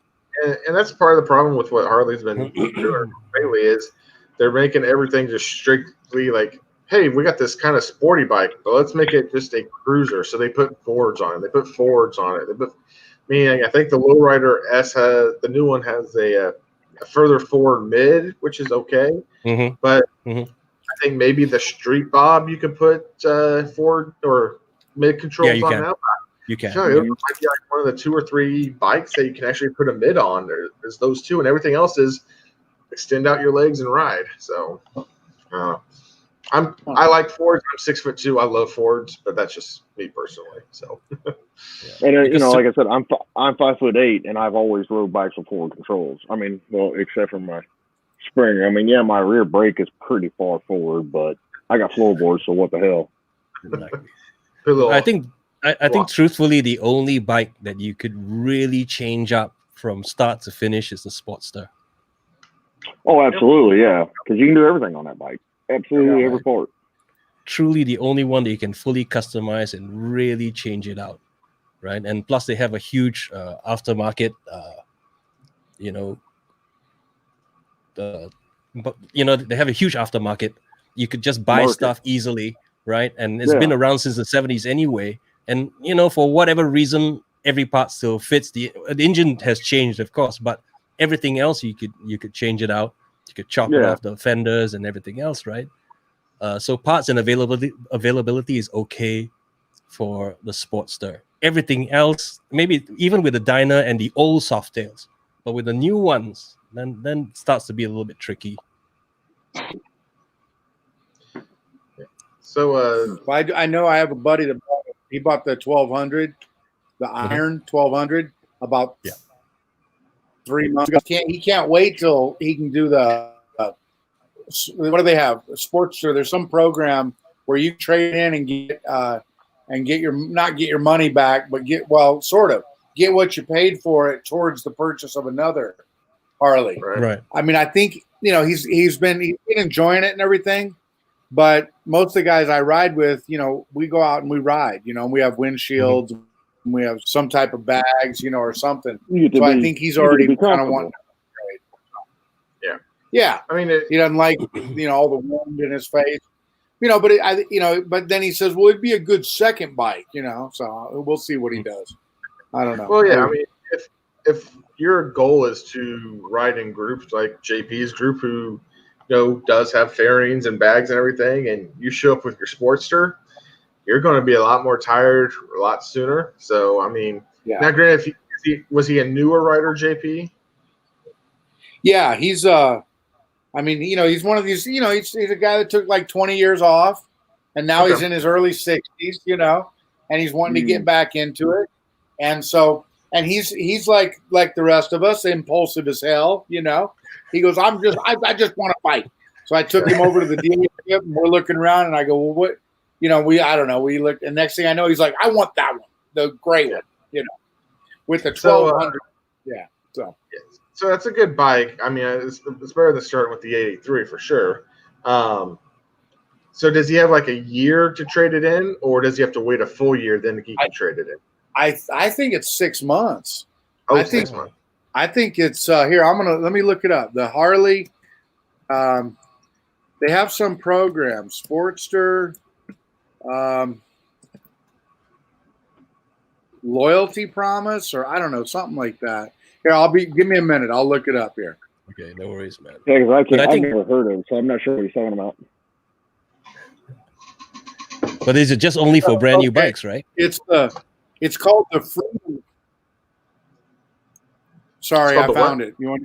It's called the Harley Freedom Promise. Harley Freedom Promise. So what they're saying is that what you pay is what you get back on trade. So they're saying that the purchase price you pay is what they'll give you. But it looks like I don't have any more details. I think you have a year, like up to a year maybe, but you have to wait 6 months or something like that. There's that 6 month window, I think. I mean, that's interesting. Yeah. I would like to read all the fine print because there's like 14 different things about this program. That's right. You're seeing it too, huh? Yeah. Pulled up, right? So how it works, and it's small print. So how it works? Select one, select a bike, visit us, of course, right? Ride for a year, return to dealer for an optional trade-in. Oh, there you go. Okay. Now, see, unless I'm hoping they extend this out because it says the trade-in must occur no later than August 31st, 2020. So hopefully he didn't miss his window. Oh yeah. Point number 3. Yeah, like I said, I don't know, but that is kind of a nice, potentially a nice deal. It will depend, it will depend. Look at all this on all that fine print. Fine print. Yeah. All that legalese. But at the end of the day, I think it goes down to the fact that they know what their market is like. And honestly speaking, and I hate it when they say this, and I think all the Sportster guys are gonna get pissed. Every sales guy in every dealership will say to you, now you get yourself a Sportster today, but let me tell you, 1 year down the road, you're gonna change. Yeah. Right. And sure enough, for whatever reason, they get, the guys that they go out with and say, hey, what the hell are you doing with a Sportster? Go get a bigger bike or something like that. Right. But, if you can afford it, keep the Sportster, get something bigger. And depends on what you want to do. Right. So if you want to travel, the biggest downside of the Sportster is not about the fact that they say it's a girl's bike or it's a smaller bike, but it's the tank capacity and how much comfort you want to have, But my first bike was when 883 is not even 1,200 cc's, right? It's an 883, and I took it all. I did 1,000-mile day on it, no problem. I had to stop more, right? Yeah. I just strapped the bag to the sissy bar, and I just went. I couldn't care, right? And I kept up with the big twins. Right, it's just that they were pissed off that I had to stop more. But I told them, look, I'm riding a Sportster. I'm going with you. I'm going to make it as well. Right. So Harley's pricing is baffling me here. Now that I'm looking at some things. So the street rod starts at $86.99. Then you can get an iron for $89.99. So $300 difference. You can step up to a Sportster, a little bit bigger, and then for only $1,000 more, you can get it as a 1,200 iron. Who would buy the 883 now? If you can get an iron for $1,000 more, that's got the 1,200 already in it. Right. Well, I don't. Chopper, like right over here in our area, if you go up to say Blip Roasters Coffee, go up around that area where those guys ride. Them guys love the 883s. They don't want 1200s. They want 883s. Really? It's just got a following, I don't understand it. Any of my friends that ever go to buy a Harley and they're like, yeah, I think I'm gonna go get a 1200 883. I was like, no, go get it. And this was why when Dyna was still here, no, go get a Dyna. Yep. Why? I said because in 4 to 6 months you're gonna hate that fucking bike. You're gonna want it. Oh, said the F word, sorry. But no, it's okay. Here we can curse. I said you're gonna hate that bike in 4 to 6 months, and you're gonna be wanting to get rid of it. And let's be real, the Dyna is just the Sportster's big brother. I mean, it's literally the next step up anyway. So it is. It's clearly the next step up. I bought my first Sportster. It was a 1984 1000 4-speed Sportster. That's what it was. I was 12 years old when I got it, and I loved that bike when I was 12. When I turned 14, I hated that bike. Number one, it was way too small, didn't have enough gears, and it didn't go fast enough. I mean, but some of us grew up with that adrenaline rush, got that speed. I never rode another Sportster until about, I think, 10 years ago. I went out and bought one of the 1200 Nightsters Sportster. Oh yeah, loved the styling because it was real good throwback to the late 70s. Yes, a Sportster. I love to look at it. Had the rubber guards on the forks. Oh, I love that bike. And everybody's like, "Why would you go get another Sportster?" It's like, look, I've owned so many Harleys. It's no big deal. I mean, I'm just gonna go buy another Sportster just to have it. 4 months later, I went and got a different bike. It's like, okay, now I remember why I hate these bikes. It's besides that pile of shit, Fat Bob, it's the most uncomfortable bike I've ever ridden. I'll say this much: riding my wife's 883. I mean, it's good for a change of pace for like a day, right? But I wouldn't want to ride it consecutive days. But, no, absolutely not. But if I rode my Dyna for 3 weeks straight, and then it's like, let's just take the Sportster out, and then you just like flick it all over the road because it's weighs next to nothing. And then that's fun because it's something completely different. But then it's like, oh, now I'm seeing why I don't like it because I'm uncomfortable on it. It doesn't get up and go the same. It's just like, it's a good break of that. And don't get me wrong, Sportster's got, in my opinion, a 1200 has great get up and go. To 70, 80 miles an hour, and then it dies off. But I don't know about you fellas. I mean, I'm 43 years old, and if I known I was gonna make it this long in life, I'd have been nicer to my body. But that Sportster beats the hell out of my body. Oh yeah, it really does. That's one main reason why I hate them is because they beat the hell out of me, and I can't take that. And that's why I ride a Softail now, because I need something that isn't so mean. That's why I'm looking. and that's what a lot of people, especially new riders, they don't know that factor. They don't understand that factor. They walk up on a bike, oh, it's got shocks, but they don't understand it might as well be a hardtail because it's a stiff ride. Exactly. I know when I first started riding. Oh, sorry, Fletch, go ahead. No, I think that's the problem with the Sportster, right? Is that there are a lot more things that you have to change out. I know first thing I had to do was not think about the exhaust, but definitely the suspension, right? I went for the progressives and everything else, right? And the seats and whatever else you can put on it. But the one thing I loved about that bike was that if you're on big highways and straightaways and stuff like that, it's not really a bike to ride, and you get hammered good and proper.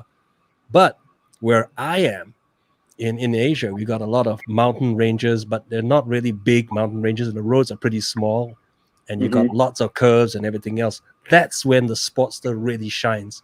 You got a big twin struggling, taking corners, you're clutching in a lot.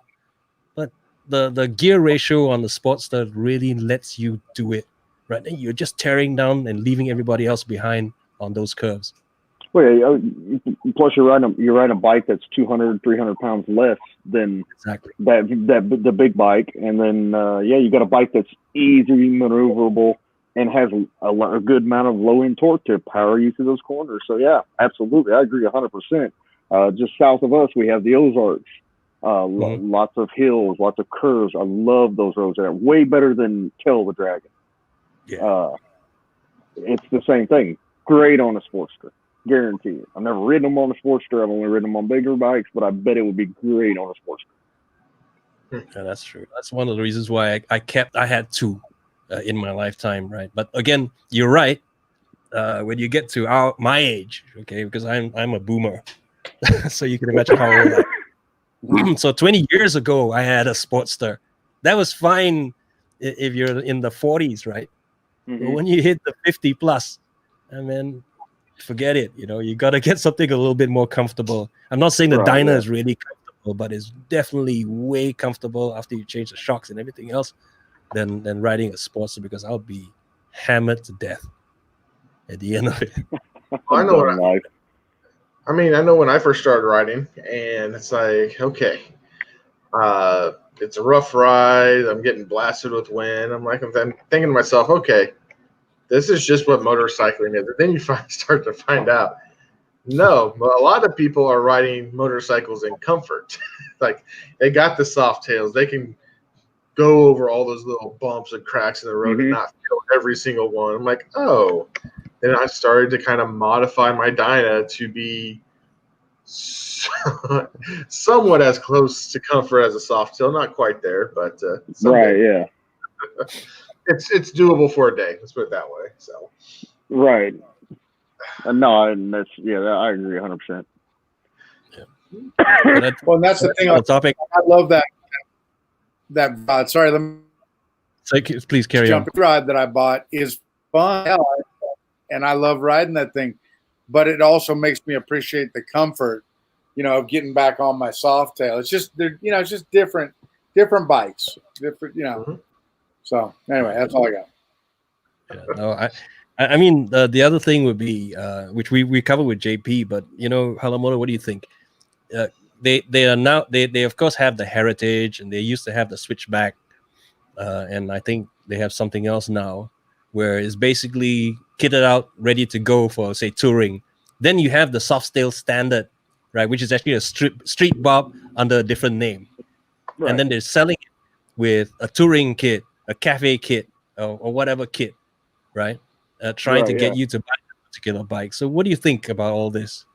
That I'm not even really torn on. I actually do think that's a good idea, because it will bring in a little bit more diverse people to buy, because that bike is an affordable bike. It really is. It's an affordable bike, and you can buy it completely stripped down, do whatever you want to it, or you can buy it with touring package, or you can buy it with the club crap on it, whatever, however you want it. I think it's a great idea. And that would appeal to some guys that want to ride Harley Davidsons, but don't have the ability to work on them, that don't know anything about it. I mean, come on, let's be real. There's guys out there that they can't even change their own damn oil in a car. They're not going to be able to figure out how to put on a windshield. They're not going to be able to figure out how to put on bags. So they go buy one it's an affordable bike. It already comes with everything on it they want, or the style they want. I think it's a good idea. I don't know how well it's going to do, but I do think it's a good idea. Okay, but I think when we look at the prices, I think we were looking at it last week, and you have, I think at the base already is about $6,000 on the base kit. Oh no, they're not that bad. No? I didn't think it was that high. 1,600, I think, was the base one. Yeah. So I think you're in the motorcycle for 13.5 and another 16. So I mean, for like the California roll one or whatever they decided to call it, I think it'd be out the door about 15 for that one. So right, yeah. I mean, and that's an affordable bike. It is. Yeah, I think you brought up a good point, and I didn't touch on this last week because I kind of went on a rant about these, but you bring up a good point about the people who don't want to work on their bikes and don't want to, and they are willing just to pay the Harley tax, the Harley dollars, just to have someone else do it for them. There is going to be a market for it. It's not my market, or your market, but there are guys and girls out there who that will appeal to probably. So, exactly. But not me. But JP brought up a point earlier, and that at the end of the day, we buy the bike, and then we end up spending a couple of $1,000s on it before it even gets off the showroom.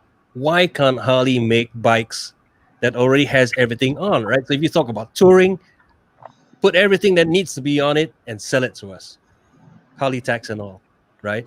If you're talking about a cafe racer, for instance, make sure that you have everything that needs to be a cafe racer. Don't make us go and buy something else and make it look as it should, right? What do you think of that? All right, well, they're not going to do that. They won't make money. They won't make any money off of that. That's why they won't do it. Doing what they're doing with that other bike, I don't even know what it's called already. Doing what they're doing with that, they're going to be able to make a little bit of money on it, because the stuff they're doing to it is cheap stuff. It's easy stuff. But if you say a full-on bagger bike, say it's a big old Electra Glide Standard or something, most guys that ride those usually don't change the pipes and stuff anyways. But I do have a couple friends that they still change pipes out. Harley's not going to do that, because they won't make their money off those pipes that go on those bikes. They're going to make you pay for it. Now, if you want to get one with all that stuff on it, you got to buy a Screaming Eagle. Yeah. And then you're paying a ridiculous amount of money. You're paying $35,000, $40,000 for an Electra Guy Standard, and not really getting much more out of it than what you would do yourself anyways. And you could buy the standard version. Okay, you don't get the Screaming Eagle package, but you could put parts on that bike and still not be at that $40,000 mark. You could still be way cheaper than that by doing it yourself. I think they released the Electra Glide or something. They brought back something called Electra Glide. It's usually a street glide that's been stripped down, right? You don't have the stereo, but you have everything else, and it's a 107 and not a 114. And then I don't know anything about that one yet. So and they're saying that, hey, this is the base model. Go do what you want to do with it. Who does? JP, Sorry, JP? Who has one? Oh, I was just gonna say my dealer had one. Yeah, it's kind of a stripped down, it's a stripped down bike, but it's a fairing. I forget. There's some other limitations with it. Some things that it doesn't have. But I don't know if that had been available when I bought my Heritage. Who knows? I didn't know what I know now about Harleys. I might have bought it. Somebody's buying them, I think. So I think it just depends. I think that what do they say? Like there's a lid for every pot. There's a rider for every bike. I think that Harley's sucker born every day. Maybe except that. Yeah, that's why they should do the Bronx. Release the Bronx, damn it, because there's people going to buy that bike. There's people going to ride that bike. I know they right, should. Right. But hey, boys, Moto, I'm gonna take this opportunity just to thank you. I gotta get, but no worries. But thank you so much for having me on tonight. I really enjoyed the talk, and I'll get out of here so somebody else can jump on. Okay, it's a real pleasure, man. Thank you very much. Take care, JP. I appreciate the invitation. Holler Moto, take it easy, buddy. All right, see you later, JP. Okay, take care, guys. Take care. What are you drinking there, Holler? What's in the green can? Sprite, buddy. Dude, I'm actually got a shot. Friday night. Oh, hey. There's the guy who says comfort is for pansies. Misspelling pansy. Yeah. Well, Fletch, what was you going to say before JP left? Yeah, which was the topic that I think is closer to your heart, right? Because you've got the garage and your soft tail. Mm-hmm. So what motivates you to mod? What is the appeal? To mod? To modify your bike. Go fast. I mean, that's dead serious answer. There's a reason why there's not a sport bike sitting back here. Because I'll kill myself on it. Because I can't go fast enough. As fast as I've ever been on any bike, I was on a Hayabusa, on my buddy's Hayabusa. I did 187, and that's just because I ran out of road. I was on my way to 200 miles an hour. I want to hit 200 miles an hour. I just ran out of road. But with a Harley, I'm very limited. I mean, my bike maxes out at 135. Even with everything I've done to it, I still can only get 135 out of it. And of course, I want it to go faster, but it won't. That's all I'm ever going to get out of it is 135, maybe 140. They make I can't remember the name of the company off the top of my head. This company makes one company makes a supercharger kit for it, and it's $3,000. Sends you the new jugs, pistons, everything with it. But still, it'll top out at 140. Another company for $5,000 builds a complete turbo system for it. It'll get me up in that 145, 150 range, but I got to do a shit ton more work to it. I mean, by the time just to put that turbo kit in, just to go 150 miles an hour on my bike, I'd have probably almost $10,000 in it. It's not worth it. Not worth it at all. But I mean, besides the engine, what else have you done to it? Really, I've done absolutely nothing to that bike except for the engine, the tuner, the breather. I bought the pipes that are on it right now are some cheap ass pipes I bought off of eBay for $20. Nice. I got them for $20, and them things are the best pipes I've ever owned in my life. Seriously. Any bike I've ever had, those have been the best pipes. I got the back has where the big cans are. I didn't get rear-ended. I was sitting at a stoplight trying to turn left, and a guy was running from the cops, and he was going to hit the car in front of him and slammed on his brakes, and for some reason he just slid right into my pipes and smashed them. And then he took off. I ended up getting the new cans from the same place for $10 for 2 new cans. And they've been the best pipes ever. They sound amazing. They're ridiculously loud. They got great flow.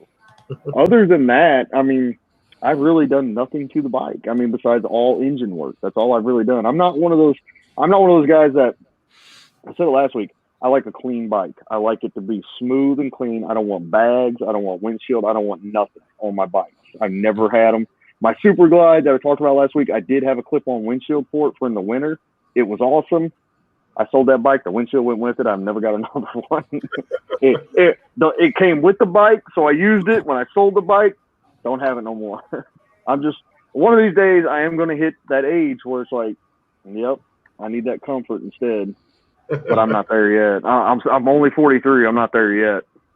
That's good. I got a few years time that age, so good. I got a few years to have to be completely comfortable. Hey, Travis and Raleigh, Roland, Keith, how are you guys? So, Travis, tell us a little bit about your modification journey. Mine, I got kind of lucky in the sense of mine. I kind of bought my bike with some of the mods that I kind of would have already done if I hadn't, bought it that way. So, it's got Vance and Hines straight shot exhaust. It has a force winder intake on it. Now I've added the windshield. I've added the sissy bar. I've had some LED lighting. I've changed the risers. It already had drag bars on it, which was something else that I would have done anyway, but I put taller risers on it. I put a Bluetooth speaker, radio system, whatever you want to call it on. I added a switch pod, if you will. It's a Harley add-on, but it attaches directly to the side of your where your regular switches are, but it gives you the option of up to 3 additional switches for whatever you want. So I've got one for the digital dash, which was something that my bike came with. It wouldn't have been something I would have done, especially for what I've seen the price go for on that thing. And then I've got one that I've got set up for my Bluetooth and one radio, and then the other one set up on my LED underglow lights. So I have one question for you. Your Bluetooth speakers, which ones do you have? It's the Boss Audio. Audio. Just the 2-pod. Okay, so you don't have like the big Harley Davidson ones? No, it's not okay. Harley Davidson. The $500 kit? No.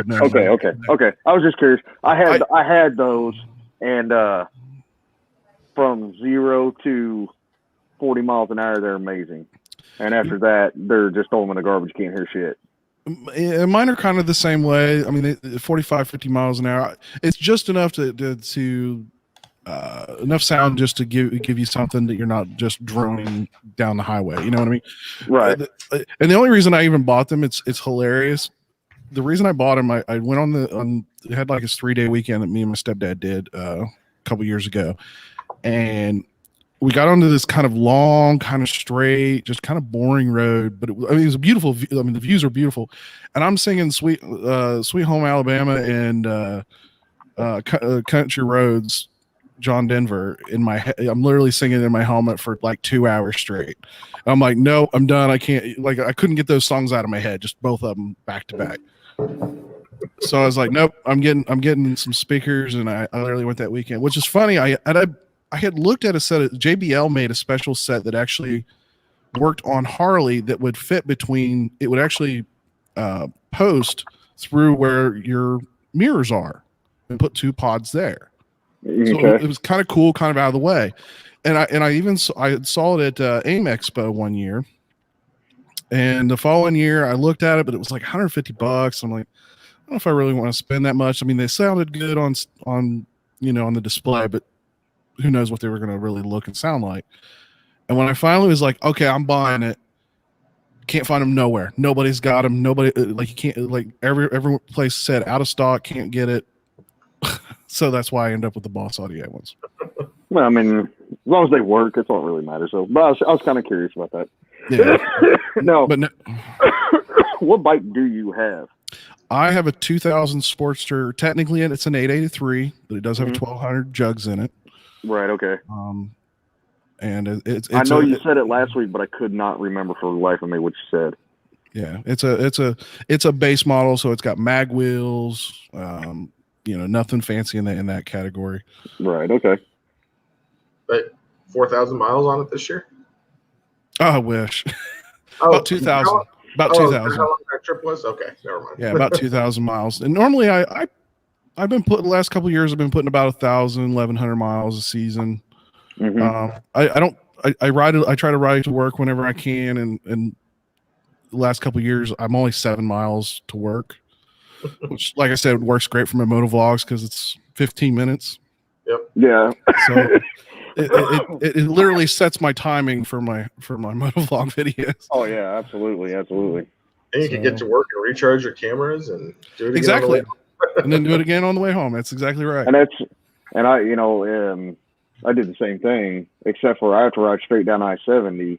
So when I get on the highway or the interstate, I'm 80 miles an hour, 100 miles an hour all the way down it. Can't hear me talk. It's just too loud. So it's like when I had it was my variant, my Icon variant, it was actually pretty quiet. You could actually hear me. That Icon Airflight, I get over 70, you can't hear me anymore. So it's like, so I just don't even motovlog on my way to work or on my way home anymore. How you liking that new Missouri law or lack of law or whatever? Oh my God, I love it.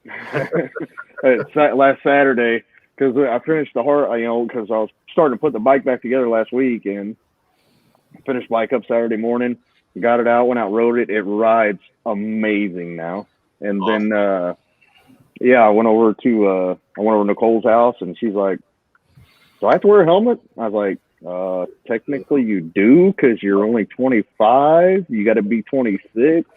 I said, but it states in the law that cops cannot pull you over to check your age, or if you have health insurance, they can only pull you over for an infraction and then check it.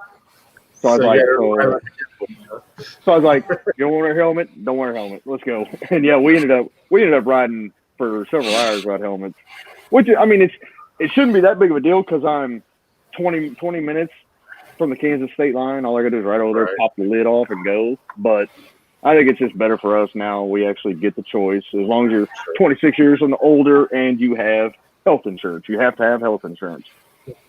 I think it's a great deal. I mean, Missouri's been fighting it since the early 80s trying to get a no helmet law passed because Sturgis, a lot of the southern people travel through Missouri to get there. Over.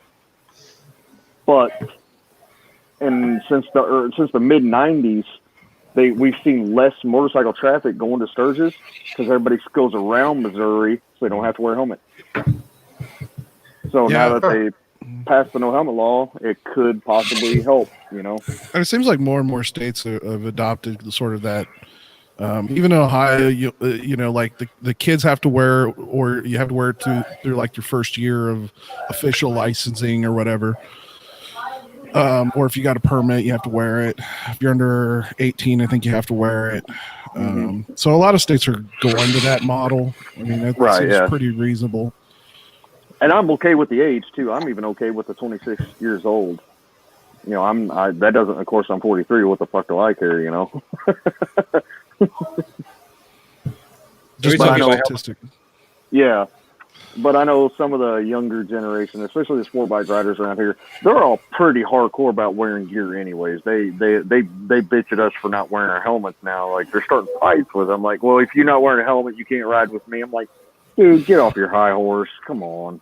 It's a person's choice whether they should be able to wear one or not. Leave people alone. That's how I see it. Yeah, I know what you mean. Roland, how are you doing, sir? Good, thank you. Good.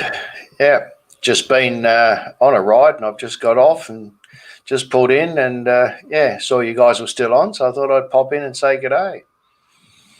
So what about you? You ride a you have two bikes. You have a sports bike and you have a cruiser. Yeah. What have you done on that bike in terms of modifications? On the M109R, on both of them, the M109R and the ZX14, I've done nothing. The XVS 650 that I had, the Yamaha, I did a fair bit to that because that was just a lot of fun to do, and I like mucking around with that sort of stuff. Because out the box, they're kind of, they're just creeping onto the same horsepower as an 883.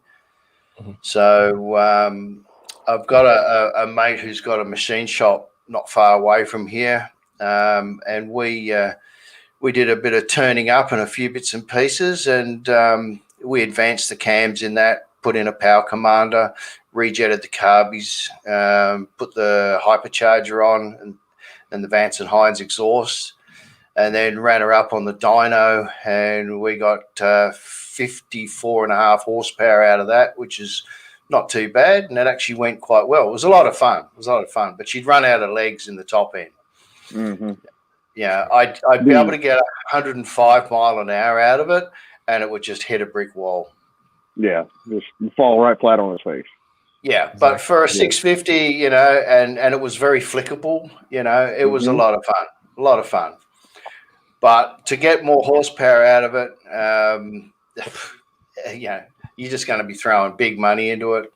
And that's why I jumped straight into the M109R, because they've got it all, you know. M109R, you pretty much don't have to do anything to that bike. No. Not for power wise. I mean, one of my buddies, he happens to have one, and out of all of our bikes, even with, now this was before I finished modding my engine out, this was probably 10 horsepower ago, his bike was the only cruiser that could almost beat me. He timed me every single time almost in a drag race. After I added my horsepower, I smoked him. But M109R, I'm very, very impressed with them straight from the factory. Yeah.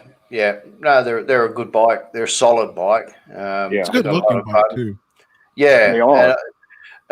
There's nothing on it like I really feel I need to change. There's a few mods that you can get, you know, online or whatever for them, but at best, I'd probably throw a power commander on it and retune it. It's everybody complains about them when they're cold, and as they're warming up, they're very surgy when you're just cruising. But as soon as they warm up, that tidies up. That's probably about my only bitch with it. The handling of it is very surprising with the 240 mil rear tire. I thought they'd be a bit of a brick around corners, but it's actually quite good. Yeah, and comfort is good. I mean, you know how the guys on the Harleys, you put the high pegs up near the front. Well, that's basically your riding stance on these things in the first place. Right. I've got the rear seat and the sissy bar to go with it, but I take them off because 99% of the time it's just me on it. But no, it's a bike I'm happy with. You know, I'm the black sheep of everybody here because everyone's got the Harleys, but you know, but apart from that, you know, I'm a bit of a performance head. That's why I got the ZX14. Yeah, I think that's why I don't have a ZX14. That's that speed I'm looking for. Exactly. But I think one thing we were talking about last week was about parts and everything else. And I think the draw for the other makes, right, and especially the Japanese bikes, is the fact that a lot of parts are interchangeable. You have availability of it across the board. Right, with its brakes and everything else. But when it comes to Harleys and maybe sometimes the Indian, I'm not sure because I don't own one. You know, we have to go to dealerships or bikes that or shops that do have parts only for that particular bike, because we can't change it out. With the exception for the Nissans and now with the touring bikes, they have the Brambos, right? Those starting to be interchangeable, but everything else you can't. Even tires, the simple basic stuff, right? Because they don't make standard tires. The Japanese make standard tires. A Honda, a Suzuki, or a Kawasaki, you could have the same type of tires. You could go to any shop and get them. But the moment if you're doing touring and going long distances and you're going to another country, suddenly, if you have a problem, you can't get parts for it, and that becomes an issue, I think. Well, and it's always been, you know, unfortunately, it is that. I mean, you can go into America. I can drive within 30 minutes and hit 3 or 4 Harley dealerships, get in any part for a 20-year-old Harley. I mean, most Honda Goldwings, you're usually not within more than an hour's drive of any major city, and you can find a Harley or a Honda dealer that's going to have parts for a Goldwing, even a 20 or 30-year-old Goldwing. Yep. You know, and so there are certain brands, and when you're looking at buying that first bike or second bike or whatever, you have to think about that. You have to think about, you know, where you're going to get the parts from. Some of them, you're right, are easily available, or you can order and get it within a couple of days. like you said, in your country, like, trying to get an Indian part would be next to impossible. Harley's difficult sometimes. Exactly. I speak from experience.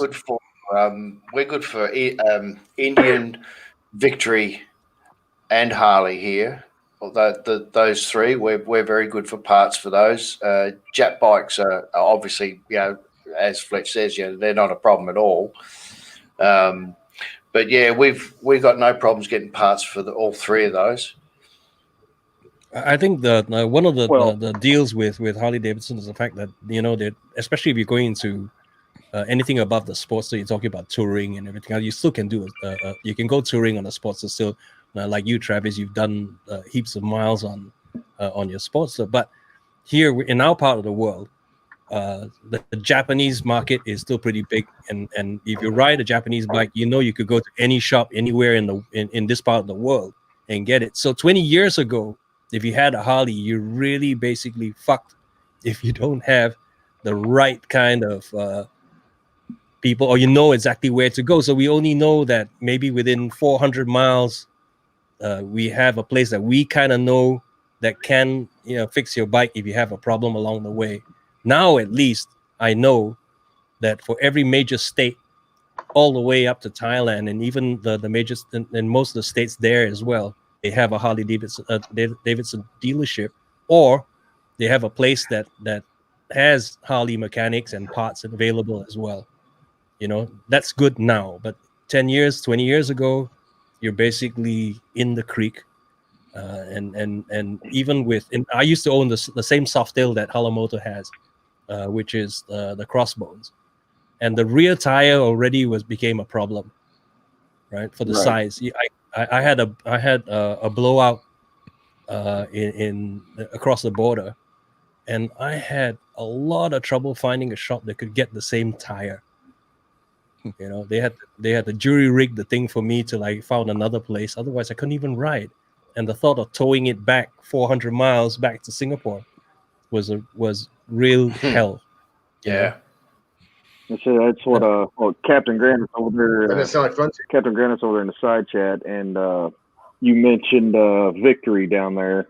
Here in a couple of years, everybody's gonna have a problem getting Victory parts. Because it's. I think Captain Grant said about 5 more years, and that's it. There won't be parts available unless you go to people that have made them and still have them sitting around. Yeah, my son's got a Victory. He's got the Judge, and we've done quite a few mods to that. That thing's punching out some serious horsepower.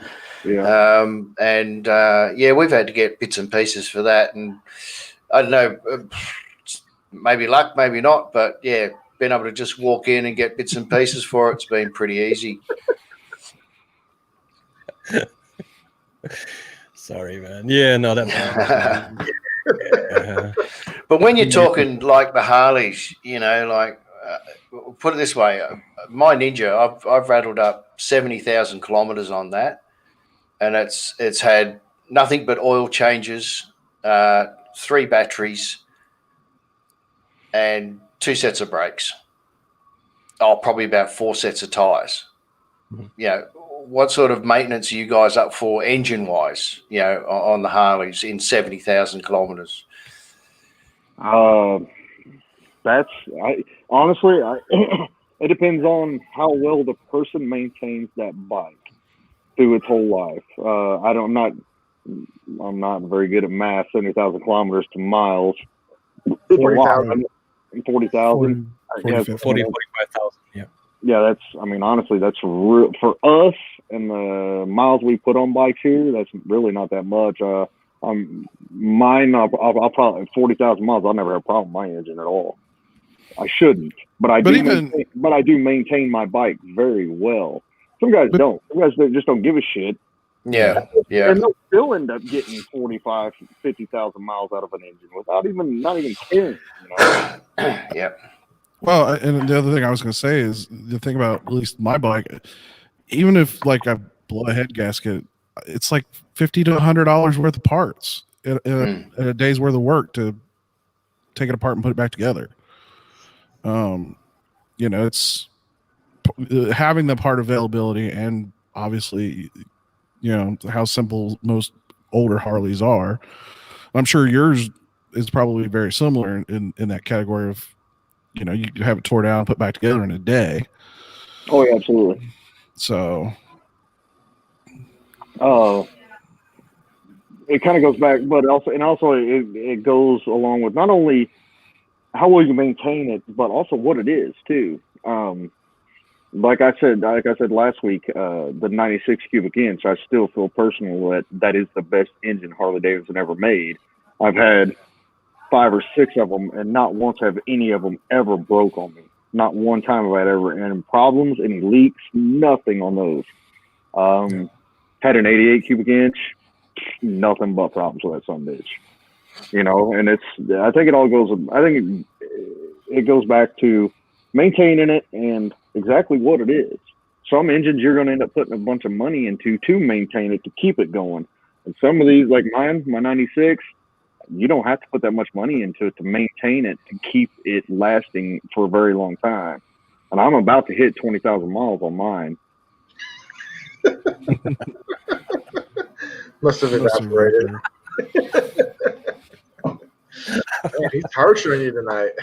Oh, yeah. Well, that's what I get from my best friend hopping in on the chat.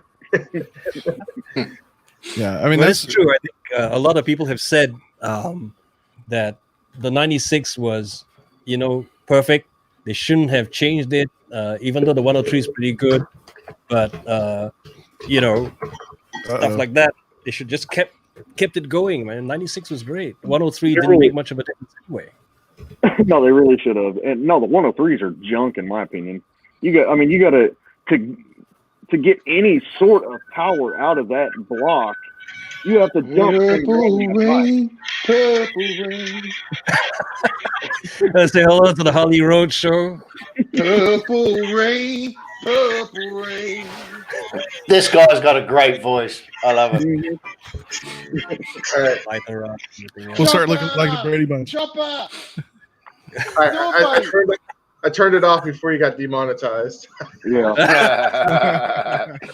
I was waiting for the Prince of the New Revolution to come on, mate. What's going on? What's going on, Paul? How you doing, man? Fuck, that backdrop's hot, mate. I've got a fucking boner over here. I tell you, that's especially when it goes pink, right? Hey, oh man, I've been waiting for it to crack that axe out and just start freaking hammering away there. Just get some tunes out with that backdrop. I was waiting for Apollonia to come out and freaking. Oh yeah. Oh god. I reckon below that black T-shirt, he's got a freaking a giant purple G-string on with knee-high boots. He's ready to just rip it out. Wow. Okay. Well, how about let's see if that's true. No wonder Go ahead, stand up. No wonder he's just another kid, mate. He's just that sex machine. Yes. But here's another person that has a 96 engine, right? So am I really the baby in this group here? Is that really true? Yeah, but Paul, you've done stuff to your bike, right? Yes, definitely. Right, and what motivated you to modify yours? You're on an ultra classic, right? I got an ultra classic. Yeah. So what? Well, first of all, the main thing. The first thing was the pipes. I wanted to get some new pipes. I put the Reinhardt pipes on it only because I didn't like the sound of what I had on before. And plus the chrome was peeling off. I had Vance and Hines before, and the chrome was peeling off, and they were just shit. So I put the Reinhardts on, which are really good, and then I upgraded the suspension because the standard air suspension on a Harley bagger is just they're shit. So I put Legend air ride suspension on there, that's probably the best thing I've done because the suspension's absolutely awesome now. Right. And the rest of the stuff is just cosmetic stuff, just because I wanted it to look like my bike rather than whoever had it before me. Because I bought it second hand. I don't buy new bikes. I don't buy new bikes. I don't buy new boats. So best to let other people blow their money on it, and then you just cash in. Exactly. So the other things I've done, I put a torque cam in. So I did stage 2. Right. full stage 2, took the catalytic converter out, all that sort of stuff. Naughty boy. Which gives you heaps more performance. The other thing I did was put the Daymaker headlight on again because the Harley headlights are shit. Oh, those Daymakers are great. yeah, they make That's the best investment. Especially for the riding that I do, because I do a lot of riding up the bush, so it's pretty dark out there. So that's and obviously the last thing I did was the seat, and the seat again was more for the fact that I wanted to get a little bit more leg room, so I pushed it back about 2 inches, and then I put the gel inserts in and everything, and just to make it look a bit more like I wanted it to look. So that were the main mods that I did. How are you liking that seat? You haven't. I don't think you've done a follow up yet on that. Seat. No, I haven't had it. Well, we're still in friggin' lockdown again for another fucking 2 weeks. Shit. Yeah. Oh yeah, it's just fucking. Wow. Nuts, not only that, mate. I've got a fucking curfew. I'm not allowed to go out after 8 o'clock at night. Oh no! Fuck. Some would you're say a teenager suck again. shit, but that's no good. That's prime drinking hour. That's shocking. You ought to move over to SA. No, well, it is a nice, like I keep saying, it's a nice little petrol stop on the way to Perth. But yes, it is. I love SA. I reckon SA is great, especially down. I think we got a service station now. Yeah, no, it's good. It's good because you always get a park in the centre of town on a Friday night. It's great. Absolutely. No, I love SA. Is beautiful, especially along that coast and up in the Barossa Valley and up in the hills. It's magnificent over there. Exactly. But Paul, you're on the 96 cam, right? Yes. Yeah. No problems at all, right? I've had nothing. Touch wood. I've had no problems with it at all. It's been like really, really good. Like, and I think out of all, I don't think they have many problems with the 96 from what I can tell. It's got heaps of power for me. Especially now that talk came in. Like, look, it was good before, but just a bit like I just wanted to see a bit more is better. Yeah, exactly. It's like everybody always wants a bigger dick. Speak for yourself.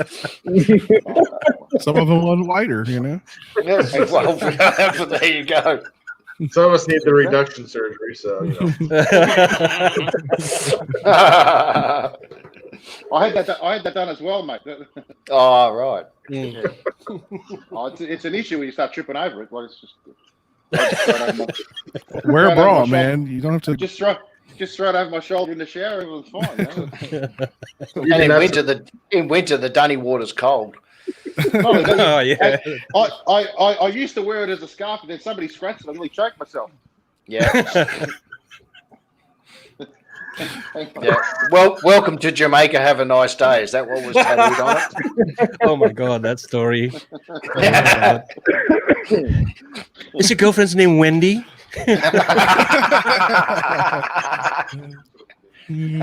Oh my god. But yeah, back on topic.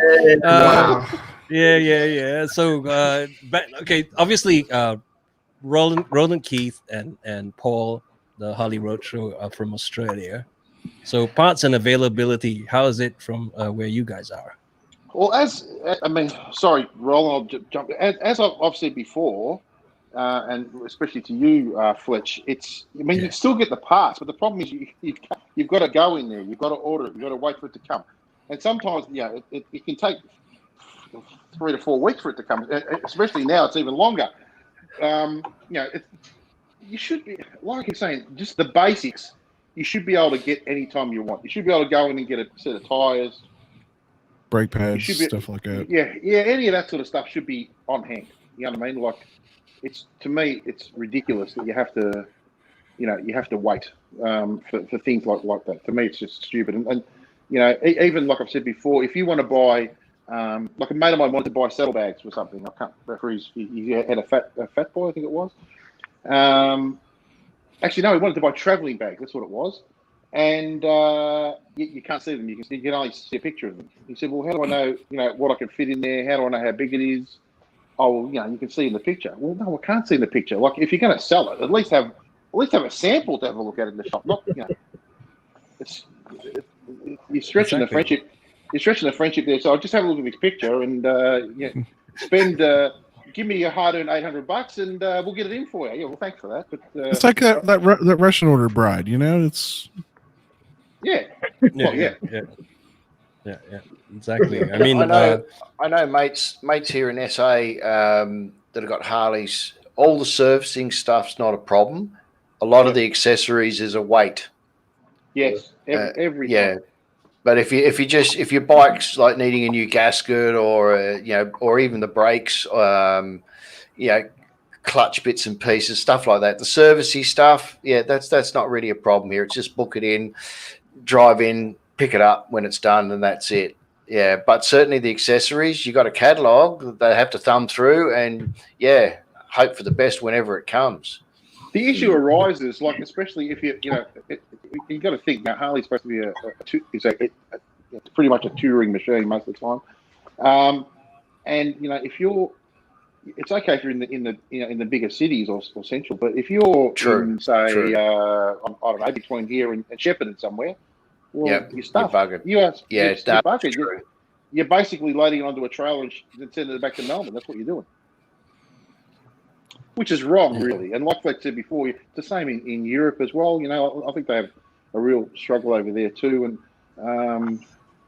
but anyway, look, there's a number of issues that they probably need to sort out. I think, which will, I know they keep talking about, is Harley going to survive? And I think they will, but I think they need to rethink the way they're doing stuff. It's very US centric. And although the US is a big market, it's not the biggest market. There's a shitload of people around the rest of the world, and they probably need to start thinking. If they want to, they keep saying they want to expand, and I think by going into other markets, that's going to save them. It's not picking India is probably not the wisest choice in the world. Yes, there's a shitload of people in India, but they're probably not the most affluent country going around at the moment. So no cashola. Yeah, head into hit Europe hard, hit Asia hard, hit some of those places, because there's a lot of Asian countries that have got plenty of money at the moment. That's and whosever idea it was to hit India, I don't know, wants their head read, because it's just not the market. India is a tough market in the they make so many. And they're small bikes, and they're small bikes, but that's why that was sort of the whole idea of the street, and I guess they're doing a co-bike with some other company from India. I guess that's how that's going to work out. But there again, that Street 500 is the lamest looking grandpa friggin' heap of shit. Have you ridden one of them? They are pathetic. They are the most pathetic piece of crap I've ridden. They are unawe-inspiring, lame, beige. It's just shit. I mean, what? I thought they need to do. They're like white underwear. They are. They're fucking terrible. And they don't even leave a skid mark. No. Are you talking? You said the Street 500s? Yeah. Hey, they do wheelies. Well, actually, if you're lucky enough to go through one of the Harley bike learning courses, they use the Street 500s and they put these giant, almost like crash guards, so it looks like a big brush guard around it. And they're designed so they won't, obviously fall over and protect the bike and all that stuff. Yeah. That was the other reason why they kind of built that. It was funny that I remember when we first got one of those in the warehouse, and my person that deals with that brand, the product, as far as getting it delivered, if anybody figures out, I work for a company that ships that stuff. When we first got one, they're like, "What in the world is this?" Because it didn't have a VIN number. Everything was really weird because it wasn't a legal bike. And she described it to me, and I'm like, "Oh, that's one of the trainer bikes they're using for the Harley MSF course." Right. And apparently, like I said, that we'd had a couple that had rolled through our particular warehouse. So, yeah, I just think what they need to do is go and get one of these edgy sort of young bike builders who use the same running gear and everything, but drop the handlebars down, change the pipe, make it look a bit more like something that a young guy wants to go on, and they'll probably have half a chance of selling the damn thing. But I dispute the running gear.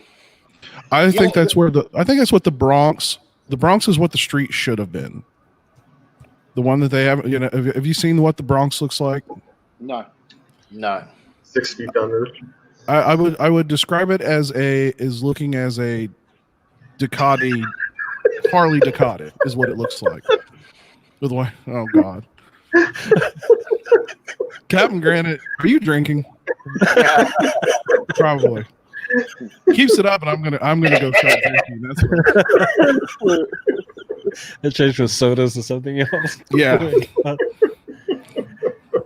Yeah. No, I mean, I think if Harley are going to punch out a 500cc learner legal bike, they want to at least make the horsepower equal to just about everybody else's, and not around 24 horsepower, which is ridiculous. I mean that's 50cc. That's bloody 250cc capability. Right. Exactly. But what is the Honda Rebel 500 now? What is its horsepower rating? I don't know off the top of my head. I've never looked it up, so I don't know. I was kind of curious about that for a while now, because the Honda Rebel 500s are doing quite well. People are really 40. They'd be in the 40s, in the mid 40s, probably 45. Right. So real close to an 883. I mean, yeah. Well, the XVS 650 is 40 out the box, and it takes nothing to get them up to 45. And like I said, with a few little mods, you can punch them into 52s, early 50s. But you're pretty well much capped out unless you're going to go into sort of hogging out the valves, putting in bigger valves, because it's really the induction. The only thing that they're governed by is the timing. The advance on the timing is computer controlled, and it's a very slow advance. But as soon as you chuck that away and put in a power commander and put your own timing curve into them, they sort of liven up big time.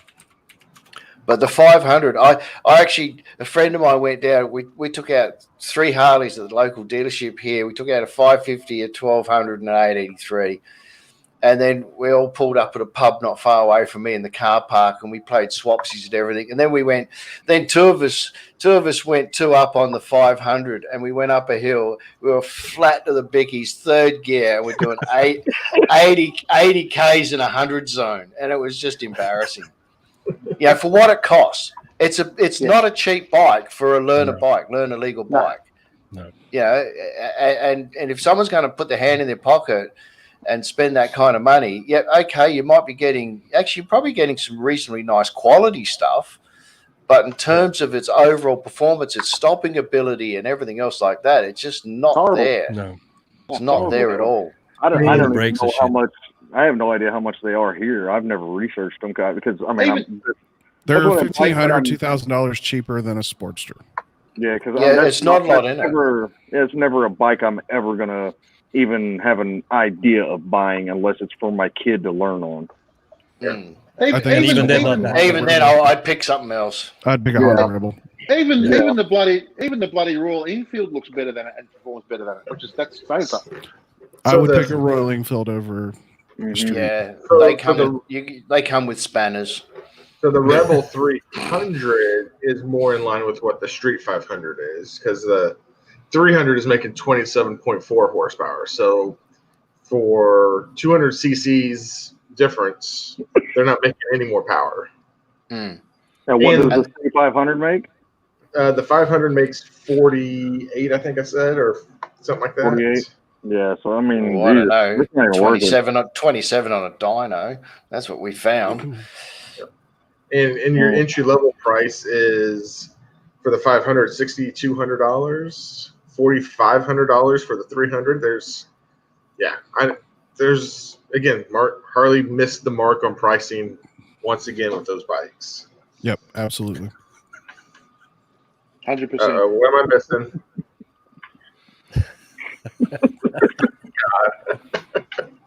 Oh my God. We were hoping this from you, Paul. Oh my God. Don't get him started.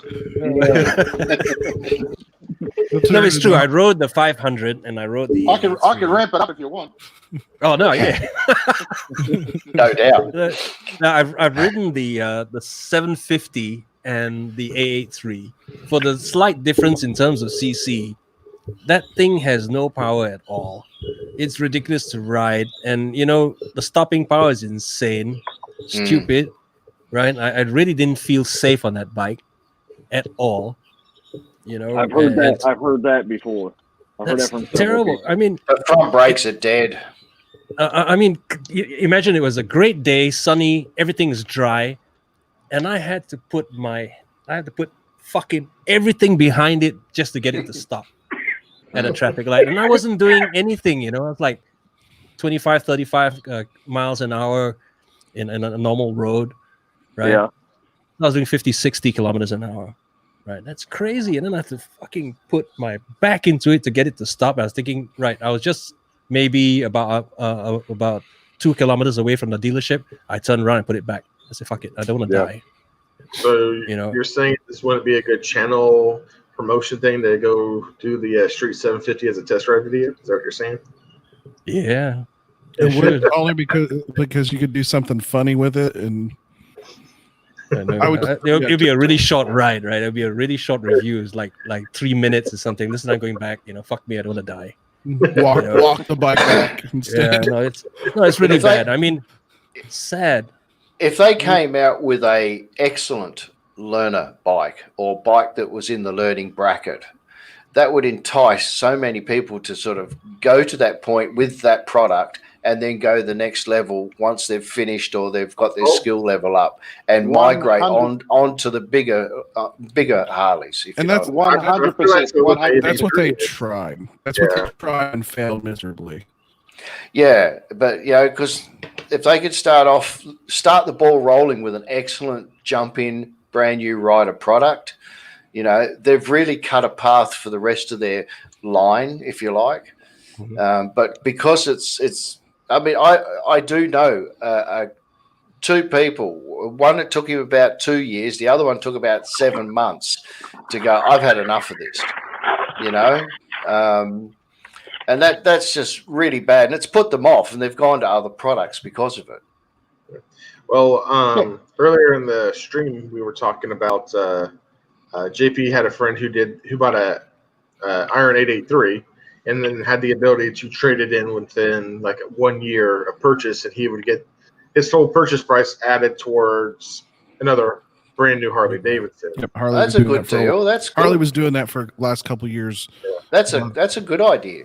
I don't know what the fine print is on it as far as you getting the full value, but Travis, you get you obviously taxes and title and all that you have to pay, and I think you only get like if there's any incentives or anything like that, discounts, if you trade it, I don't think you, like if you did a trade in, I don't think you got the full value, you got the value minus trade, minus that amount.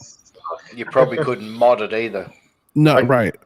The only mod you could do had to go through the dealer. Obviously, you don't get that money back. Can you imagine doing a $9,000 new purchase, but you traded in maybe a $3,000 whatever? So your purchase price was $6,000. Then you go into the dealership next year thinking, I got $9,000 towards that new Softail.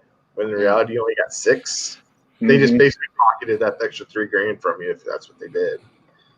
So yeah, but if you're just talking about a straight up buy, it wasn't a bad deal, especially if you got good credit, obviously, and you can do that. Most people who buy that bike are just buying their first bike anyway. So there's very rarely going to be a trade in.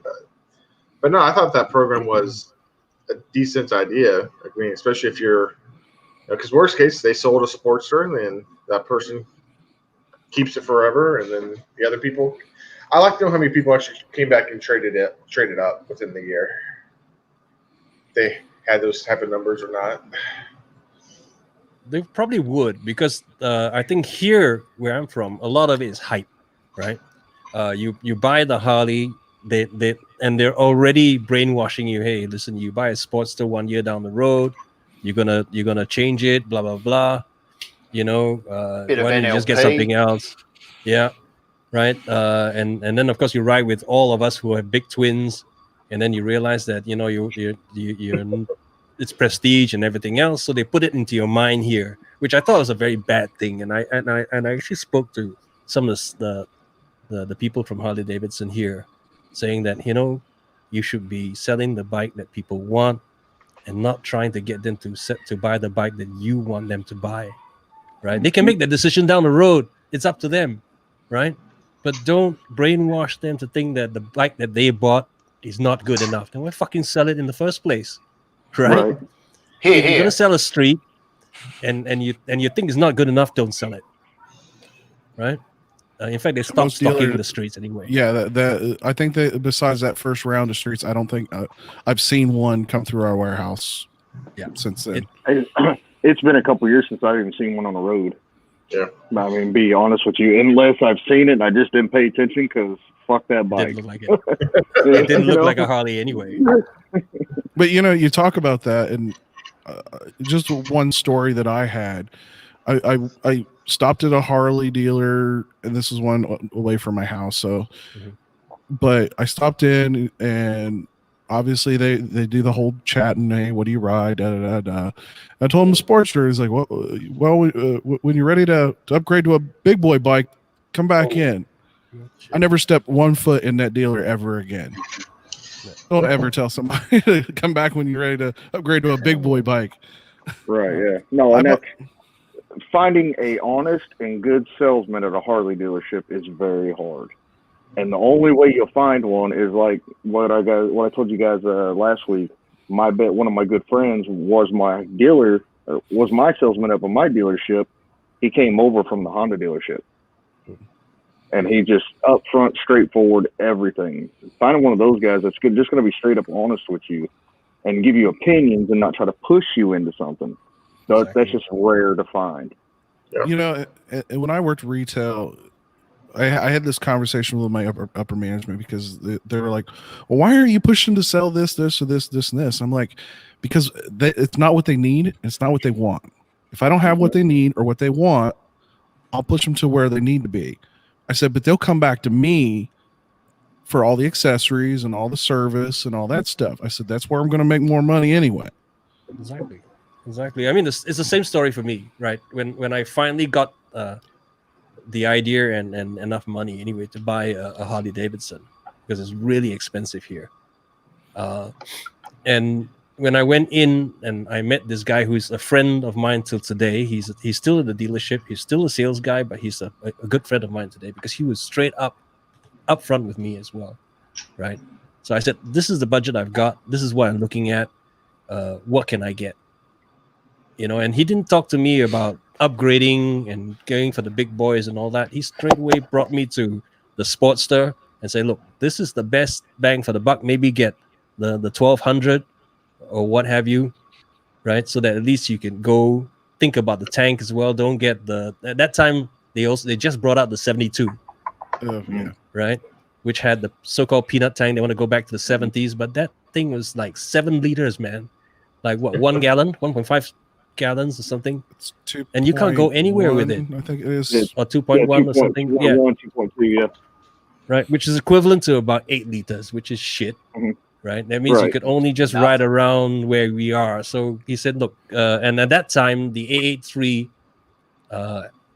had what was it? It was a 14.5 liter, which is the biggest tank they had at that point. Gallon. Yeah, no, it was 3.3 gallons, right? Now it's smaller now. And he said, look, go for this because you want to go touring, maybe swap out. And he told me straight off, listen, the shocks here are shit, change it out. We got some, you don't like it, I give you a catalog, and not the P&A catalog, but something else. And said, go order from these guys. And then we swap it out, right? Well, why don't they have good shocks from the start? Well, then you wouldn't buy new ones. Yeah, well, that's it. I mean, that sort of shit's the last stuff I think about buying on the ZX. You don't need to change the seat, change the grips, change the handlebars, change this, change that, change. What am I going to do? Change out 4 projector lights on the front to what? They're brilliant. I just don't get it. You go in there, you buy it, you go, look, I'm really happy with this, but now I've got to change the whole fucking thing. That's why Harley Davidson sells them the way they do, so that you as a customer can customize that bike and make it the way you want, so that they can get this. They make it good enough, but not that good. Yeah. So they must be making very small margin on the sale, but all their aftermarket stuff is where they're making their money. Harley's money is in the accessories and the clothing line. The clothing line makes more money than the bikes do. Yeah. That's it. We need to come out with underwear. Hey guys, I'm going to step out. I'll have a good weekend. I've got a few things to do around here. So nice talking to everybody again. And all right, man. week. Peace. You have a good one, mate. Catch you. Yep. See you guys. See you later. Look after that voice, mate. Look after that voice. That's beautiful. I will. Don't worry, mate. It's all good. It's been abused for 52 years. It's still going strong. Hey, it is. It is. It's good. Catch you, mate. See you. All right, take care, man. Yeah, I mean, he was quite straightforward with me. I mean, I told him exactly what I wanted to do. I want to go touring and everything else. He said, but if you're riding maybe 200 miles or something, the suspension is fine, right? But if you want to go up the mountains and you want to go up, and he knew because he does touring as well. He knows the kind of roads I'm going to be hitting. Then he realized that, okay, this is not going to make it.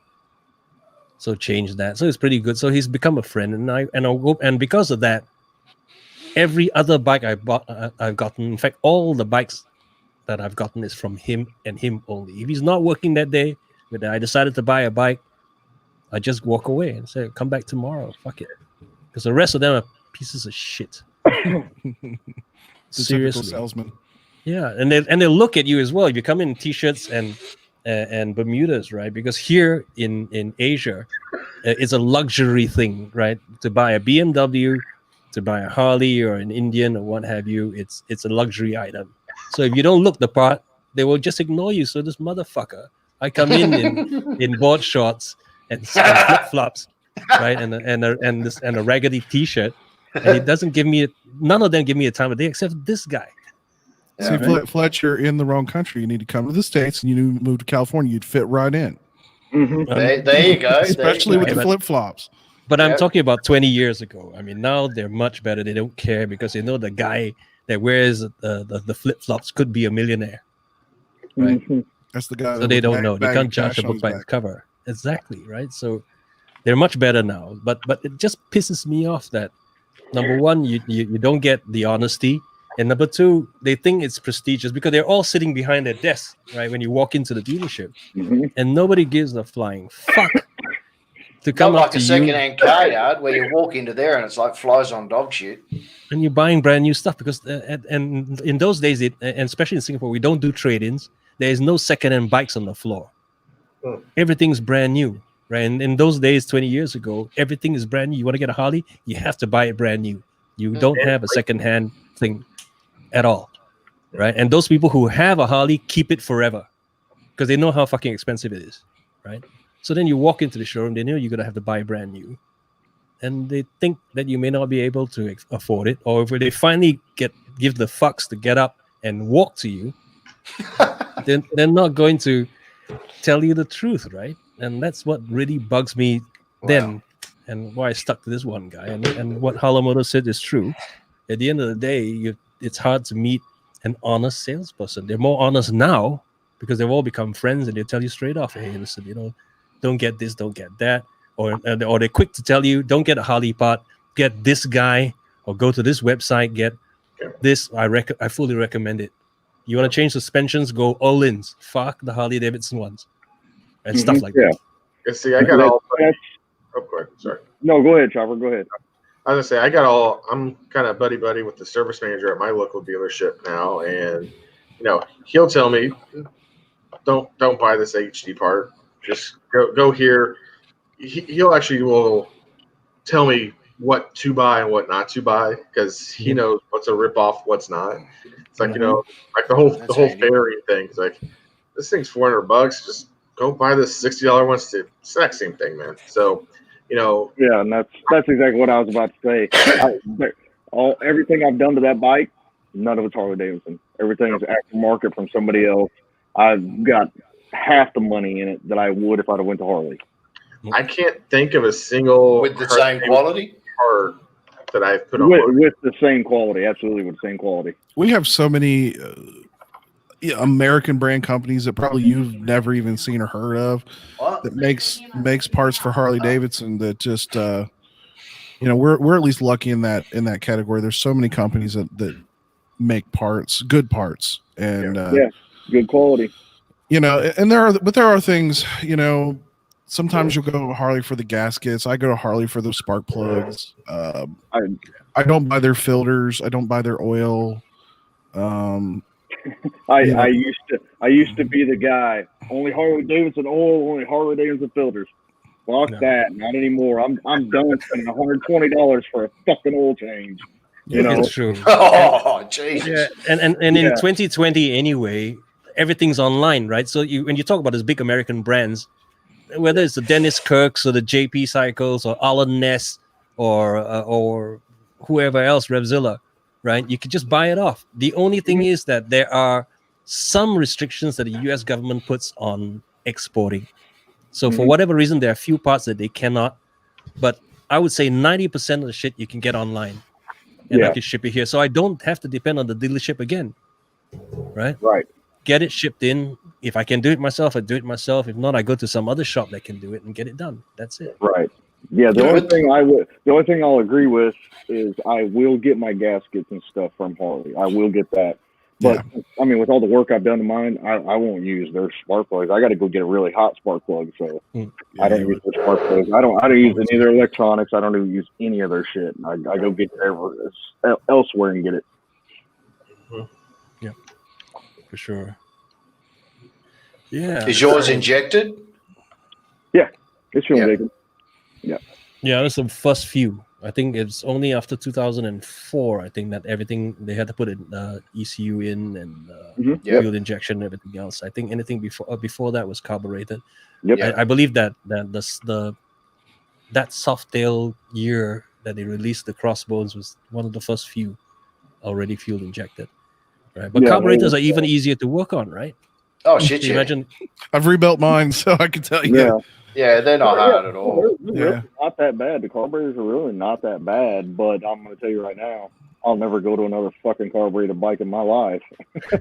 The only weird problem replace it or rebuild it. The only weird thing I've had, at least as far as rebuilding, I've helped one, and I've done one on my own.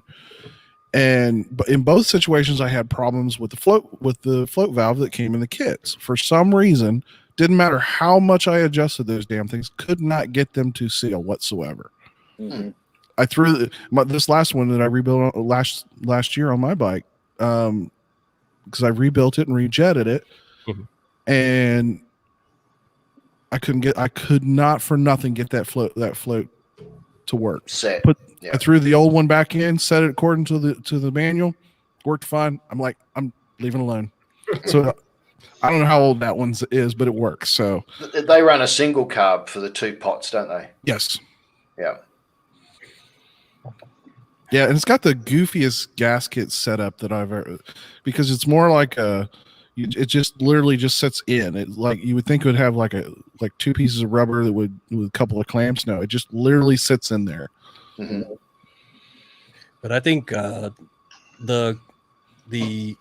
Evolution engine is unique anyway, right? And Harley built I think we were talking about it last week as well about the Sportster engines and stuff. They're pretty bulletproof, right? In fact, I think I've never had a problem with a Sportster, especially that particular engine. The only problems you had were blowing the gaskets, but the problem there was because of the thin walls, right? Yeah. And that doesn't happen very often anyway, unless you really push the damn thing. But the older ones, before they started doing the crossover tubes and the heads, were bad about blowing head gaskets because it would build pressure.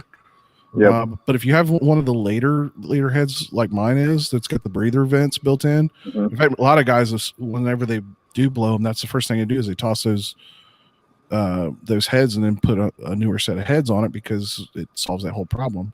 But the thing about the Evo though, it literally was an evolution of what had come before. I mean, if you look at it, You know, you look at the iron head, and you look at, you know, and worked everything up. It was literally just the evolution of all those motors and all the problems that they've ever dealt with, and they fixed it. That's why everybody was so scared about the Milwaukee 8 engine. Yeah, I mean, to me, we were again talking about it earlier, right? So the 96 was probably the best run with the least amount, if no problems at all. Then you had the 103s. The 103s is a bit iffy.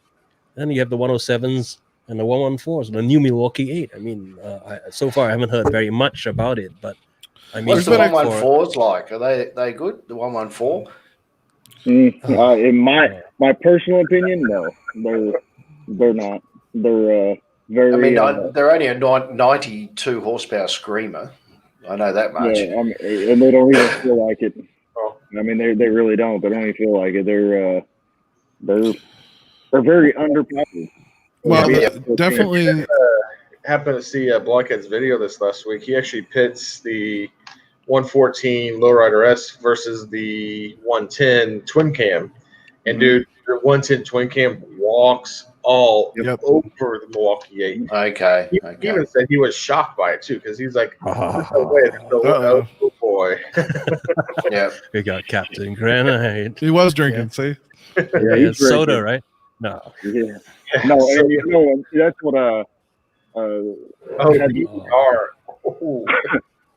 several guys out here, they live by those 114s, and in my drag racing, before this last time I upgraded on my bike, you know, I was right at about the same horsepower as a 114 was stock, and I put buses on them. The bike just couldn't do it. I don't know. I can't explain it.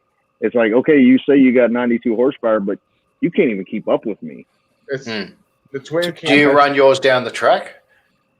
Street racing. Yeah. Street drag race or? Yeah, drag race. Yeah. Yeah. What time do you pull? Couldn't even tell you. Oh, okay. I've never timed it. I honestly never have, because we're just street racing. So okay, on the street. Okay, yeah. No, but here's the thing: you have 114 cubic inches, which translates in metric to about 1,900 cc's. For that kind of displacement, you're supposed to be having a lot of horsepower behind, because if you do 1,900 cc's on a Kawasaki, you probably have to put seat belts on and tell everybody before you go to lift up their seats and put back their trays so that you can take off, you know, right? But fuck, you have this is your captain speaking. Exactly, and it still has a problem, because I've ridden a couple of 114s, right? And I took it onto a highway and then pushed. That thing didn't have the pickup. I have to drop gears literally to get the pickup to the speed that I want. And then you can feel that the moment you hit the fifth gear, don't go 6, right? Because 6 is cruise. Fifth gear, and the moment you hit a certain RPM, you feel a drop off. Yeah. Okay. It's a very lazy engine. They're torqueless. I mean, compared to the twin cam. I mean, it's like absolutely. Yeah. What's that? No, you're absolutely right. They're torqueless. Yeah, I mean, it's like they designed the Milwaukee 8 for the higher RPM range, but it's like you might catch a little bit, but by the time you're starting to even pull just a little bit back on that twin cam's like 5-6 bus lengths ahead of you at that point. Now, I'm not going to say all Milwaukee 8s are slow compared to twin cam. I'm not saying that, but from the videos I have seen, especially recently, the twin cam can still hold its own against that Milwaukee 8. A lot of that has to do with emissions, though. They had a lot of things with especially European emissions. Yeah. There was a lot of stuff they had to sacrifice, if you will, that obviously a twin cam didn't have to deal with. So I know that's a lot of it. Right. Yeah. No, you're right. It's just there hasn't been a Milwaukee 8 beat me in a drag race yet. I think what you're seeing is kind of what you saw back in the 70s. You had big cubic inch but made no power. You know like the cars, yeah. After like 72, 73, where they had the emission pullback, because you could have the 69 Challenger or what have you, 440 in it, but yet 4 years later, when they had to put all the crap in there for emissions and everything, those things became dogs and uncollectible. So it's like your Slant 6 overtook it. Yep. Yeah. Yep. Right, but I mean, you think about now in the case of Roland Keith, right? He's riding his cruiser. He's got more horsepower, less displacement than any of us, and yet he'll probably smoke us in the first place. My 103 smokes the 114. That 1098 is the best I've done down the quarter at 106. Exactly, and to me, that's a cruising bike. I'm not even talking about the Jap sports bikes, right? This is a cruiser that's doing it. So if they can match that, instead of putting up the displacements, put up the horsepower, because that's what you need when you're going touring, right? You want the comfort, the power to go behind it. Then if you hit an incline or going up the mountains, you just need that effortless push, power right? up the hills, up the mountains. Yeah, exactly. Right. You should have zero hesitation. I think for Harley to do that, and we're probably going to start seeing it in this next generation. I mean, obviously we've seen the changes they're making with the, their tour or the ADV bike. It's going to be water cooled. That's really the Pan America. Yeah. That's their hang up is sticking with the oil cooled and air cooled. Yeah, it is a limiting factor. You can only run so much compression. You have to, and like I said, for emissions, you have to keep it in a certain range. Your tuning parameters are very different on air cooled as water cooled. Water cooled super stable. You can actually really set the tuning up well. You can high compression. You could compression. Yeah, I'm really waiting for the first direct injection bikes. I think is going to change the market. When direct injection, I think, goes into the motorcycle market, I think that's going to be incredible. Because think about because with direct injection, crank some timing into that. Cranking timing, you can higher RPM and you put it overhead. You get an overhead cam motor. Style with a direct injection, it's going to be a monster. Yeah, see, I'm 4 valves per cylinder, double overhead cam, and 2 plugs per pot. Yeah, which is a fair different from a single from push rod and a single carby or whatever feeding 2 pots, or just a throttle body injection system. Sure. Miss Peaches is in the side chat. You were sweet buttered toast. You were talking about a turbo or supercharger kit for the bike. Do you ever watch Bike and Beers? I have seen. Yeah. He did a turbo kit on a 100,000-mile Road King. Yeah, that's where I found that one at the $5,000 turbo. That's where I found that at. Because he did that on that 100,000-mile Road King, and I'm like, why? And it's like, because I can. I mean, to do you can. And then it's like, and the only reason why that bike is even limited is because they didn't do a tuner on it. If they do a tuner and put a cam in it, that bike's going to scream even at 100,000 miles. That bike's going to be ridiculous. Well, you rolling your time on your 109. What'd you say you was 106? Yeah. 10 what? 1098. 1090. Yeah, that's about what I would have been at before last winter when I added some more to my engine. That's right where I was at. Right around. Yeah. I know at the end of the quarter mile I was right at 105, 106. Yeah. So, which is serious time. That's good time. And I'm gonna be very low tens right now. That's very low tens. I could probably touch the 9s if I got a really good launch on a really good weather day. I probably could. If the air is just right, I could probably get in the very high 9s. Yeah. Well, my number's the bike out the box. Yeah, and that's why I love the M109Rs. I'm not I can never ever talk any shit on that bike because those bikes are amazing straight from the factory. Exactly. And what about you, Captain Granite? What have you done on your bike? No, don't go there.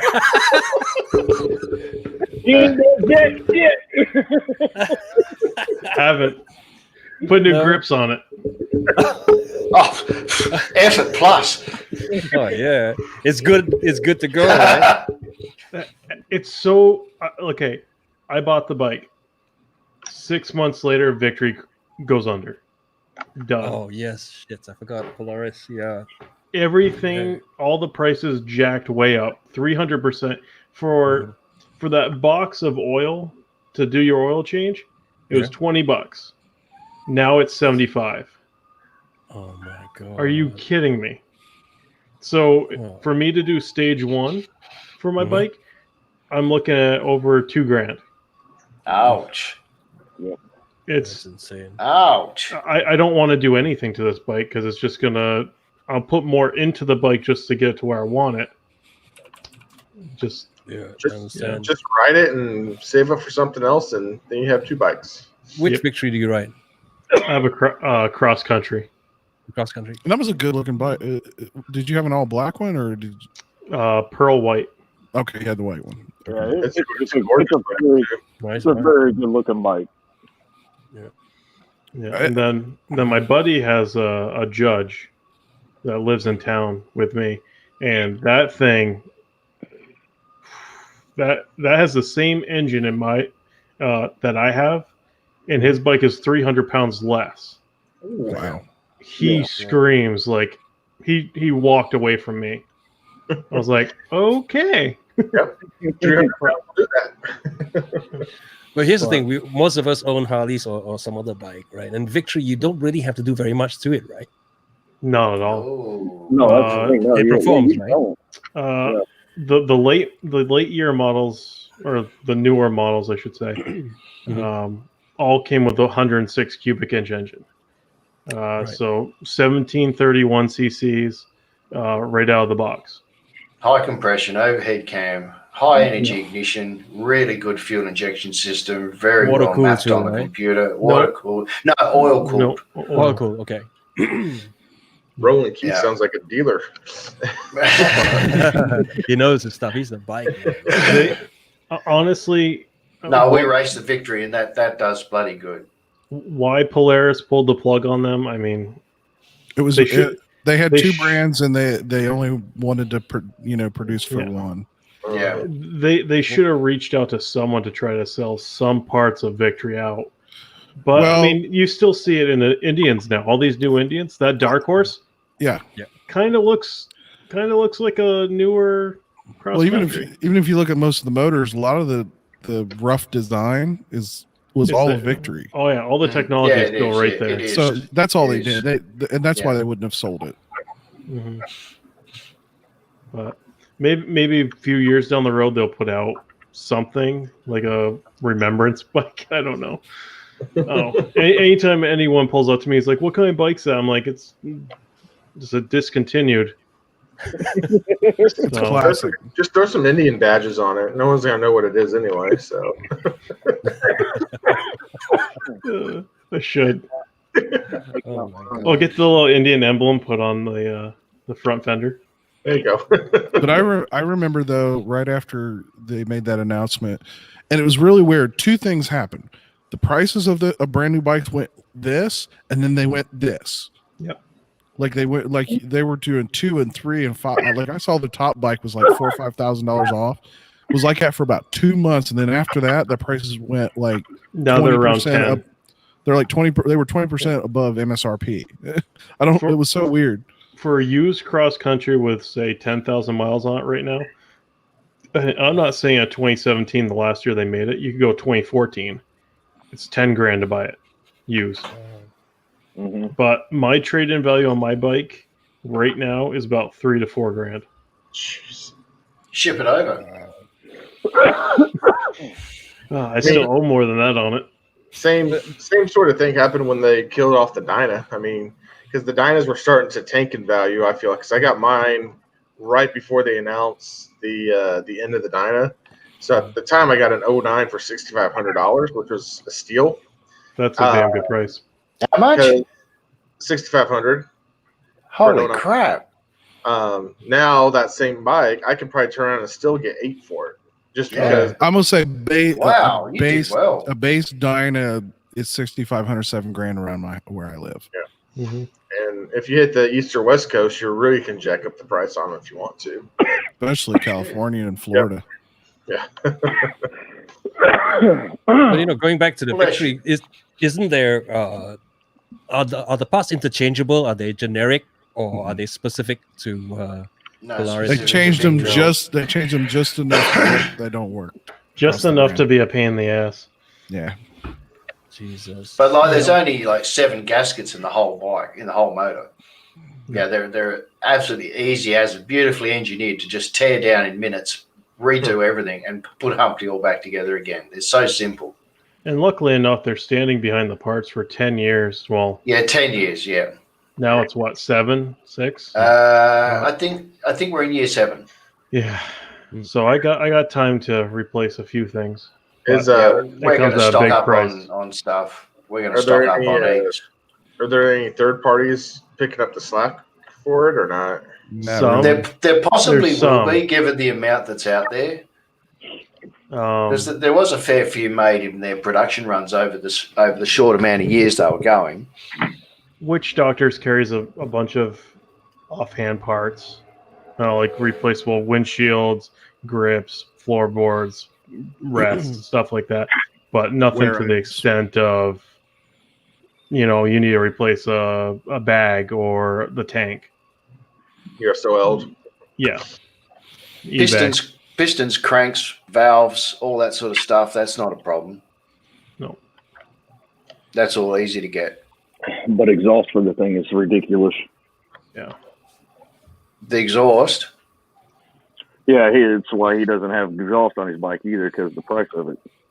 Yeah. Oh, okay. They were pricey even when the bikes were out. I mean, I remember seeing $1,200 for a set of pipes. Yeah, that's about what we when paid. they were new.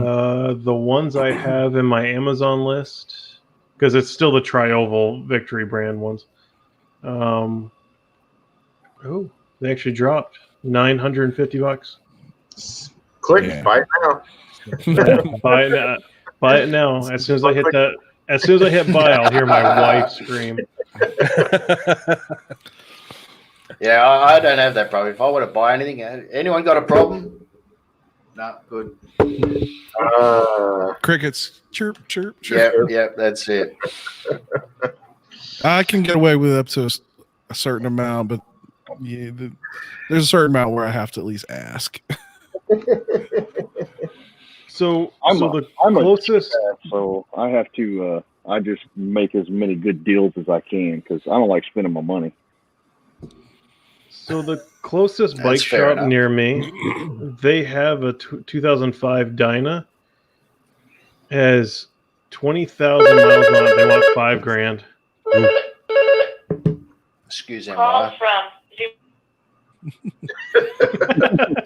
Rolling it. It's a scam, right? He's got a scam call. Yeah, I think that's tough. Here. So the nearest Dyna was how much? Just over $5,000. It has 20,000 miles on it, which is okay. What year was it again? I'm sorry. 2005. 2005. So let's just take a look. Motorcycles. Which Dyna is it? Y-Glide. Yeah, nice. Let me just see if I can find an 09 like mine, see what they're going for today. 2009 Harley Davidson Lowrider. So my exact bike, essentially, $9,000. Yeah, so those prices are holding. Yep. There's a 2009 Super Glide for $75. So yeah, I mean, I could probably still turn around and sell and make some money if I want. I'm not going to, but I think eventually the price is going to crack on them. But right now, riding high anyway. I think for the most part they're going to stay that way. I think for at least a couple more years. There's a market out there. There's a lot of guys. I'm kind of somewhat one of them. The guys that maybe want to move up from a Sportster but don't want to buy brand new because brand new can be expensive. Yeah, sure. Brand new's junk. Something you could pay cash for. Yeah. No, I mean it's true. I mean, it goes back to what we were saying in today's topic, right? Don't go out and buy brand new anyway, because here's the thing: you buy brand new, and especially if it's a new model, you're not gonna get parts available for it, right? And Right. if you're gonna buy, you buy secondhand, it's cheaper. Plus the fact that you got more choices out there, and he's back. and I think it will also mean that you will have more choices for models as well, because as it goes on, they've already started to discontinue a few things, right? So you've got the Dyna was out with the Dodos, right? Very soon the breakouts, the FXDRs. Out with the dodos? What are you talking about? Oh, I used to have. Look at that phone. Look at a museum over there, mate. Or was that what you were calling on? Yeah, that's it. That's what we got in Australia. 1980s. Jesus. You're mentioning the FXDR and breakout. I think the only reason the FXDRs are holding their value is because Harley is still making them hold their value. Yeah. I had 3 at my local dealership today that are used that people will trade in because they're FXDRs, and they're still wanting 17,000. Those are just going to sit there forever. What the hell? Well, it's funny. I've seen a couple, and I've seen it in a lot of places where there are a lot of for some reason, like there's a shortage of used bikes in the market. I don't think personally there is, but I don't know if it's something artificial that everybody's making up. But I've heard from many dealers that says that they have a shortage of product. Well, I went to my dealership and got my neck bearings last week, and it's the first time I've been up there in probably a year. They had maybe 5 used bikes. It was nothing but brand new bikes up there. See, mine had probably they have a clearance event because they have so many used bikes. They probably had 30 used bikes sitting outside today. Which dealership's that closest to you? Rawhide. Rawhide, yeah, okay, yeah. Rawhide's a huge dealership. I mean, I'm up here at Outlaw, so Outlaw ain't got that much.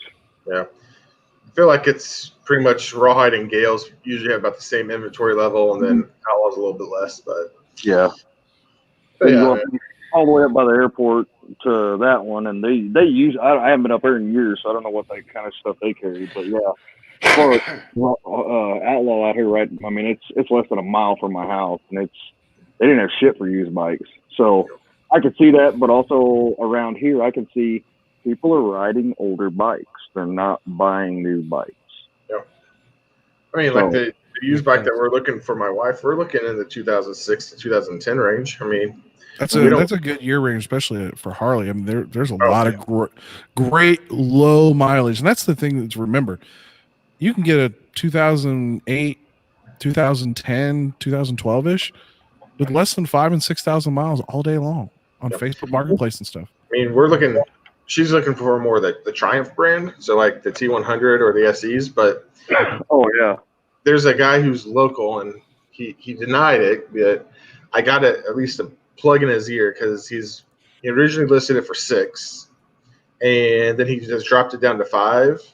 So I sent him screenshots of Kelly Blue Book and everything. I was like, dude, you're way overvalued. I'll give you halfway between trade and retail. And he's like, well, I'm not ready to go that low yet, but if I do, I'll let you know. I'm like, oh, you should just go ahead and let me know because no one's going to pay you $5,000 for that Triumph right now. But right. But yeah, Triumph might be in our future, maybe. We'll see. That Shade Tree's Triumph is was Rocket 3. Mm-hmm. Oh, I love a Rocket 3. He put that head to head with the 131 Road King he has, and the Triumph was beating it. Mm-hmm. Yeah. Dude, the Rocket 3 is no joke. I'd probably be scared. Like that thing is no slouch. Yeah. But it's not stock either.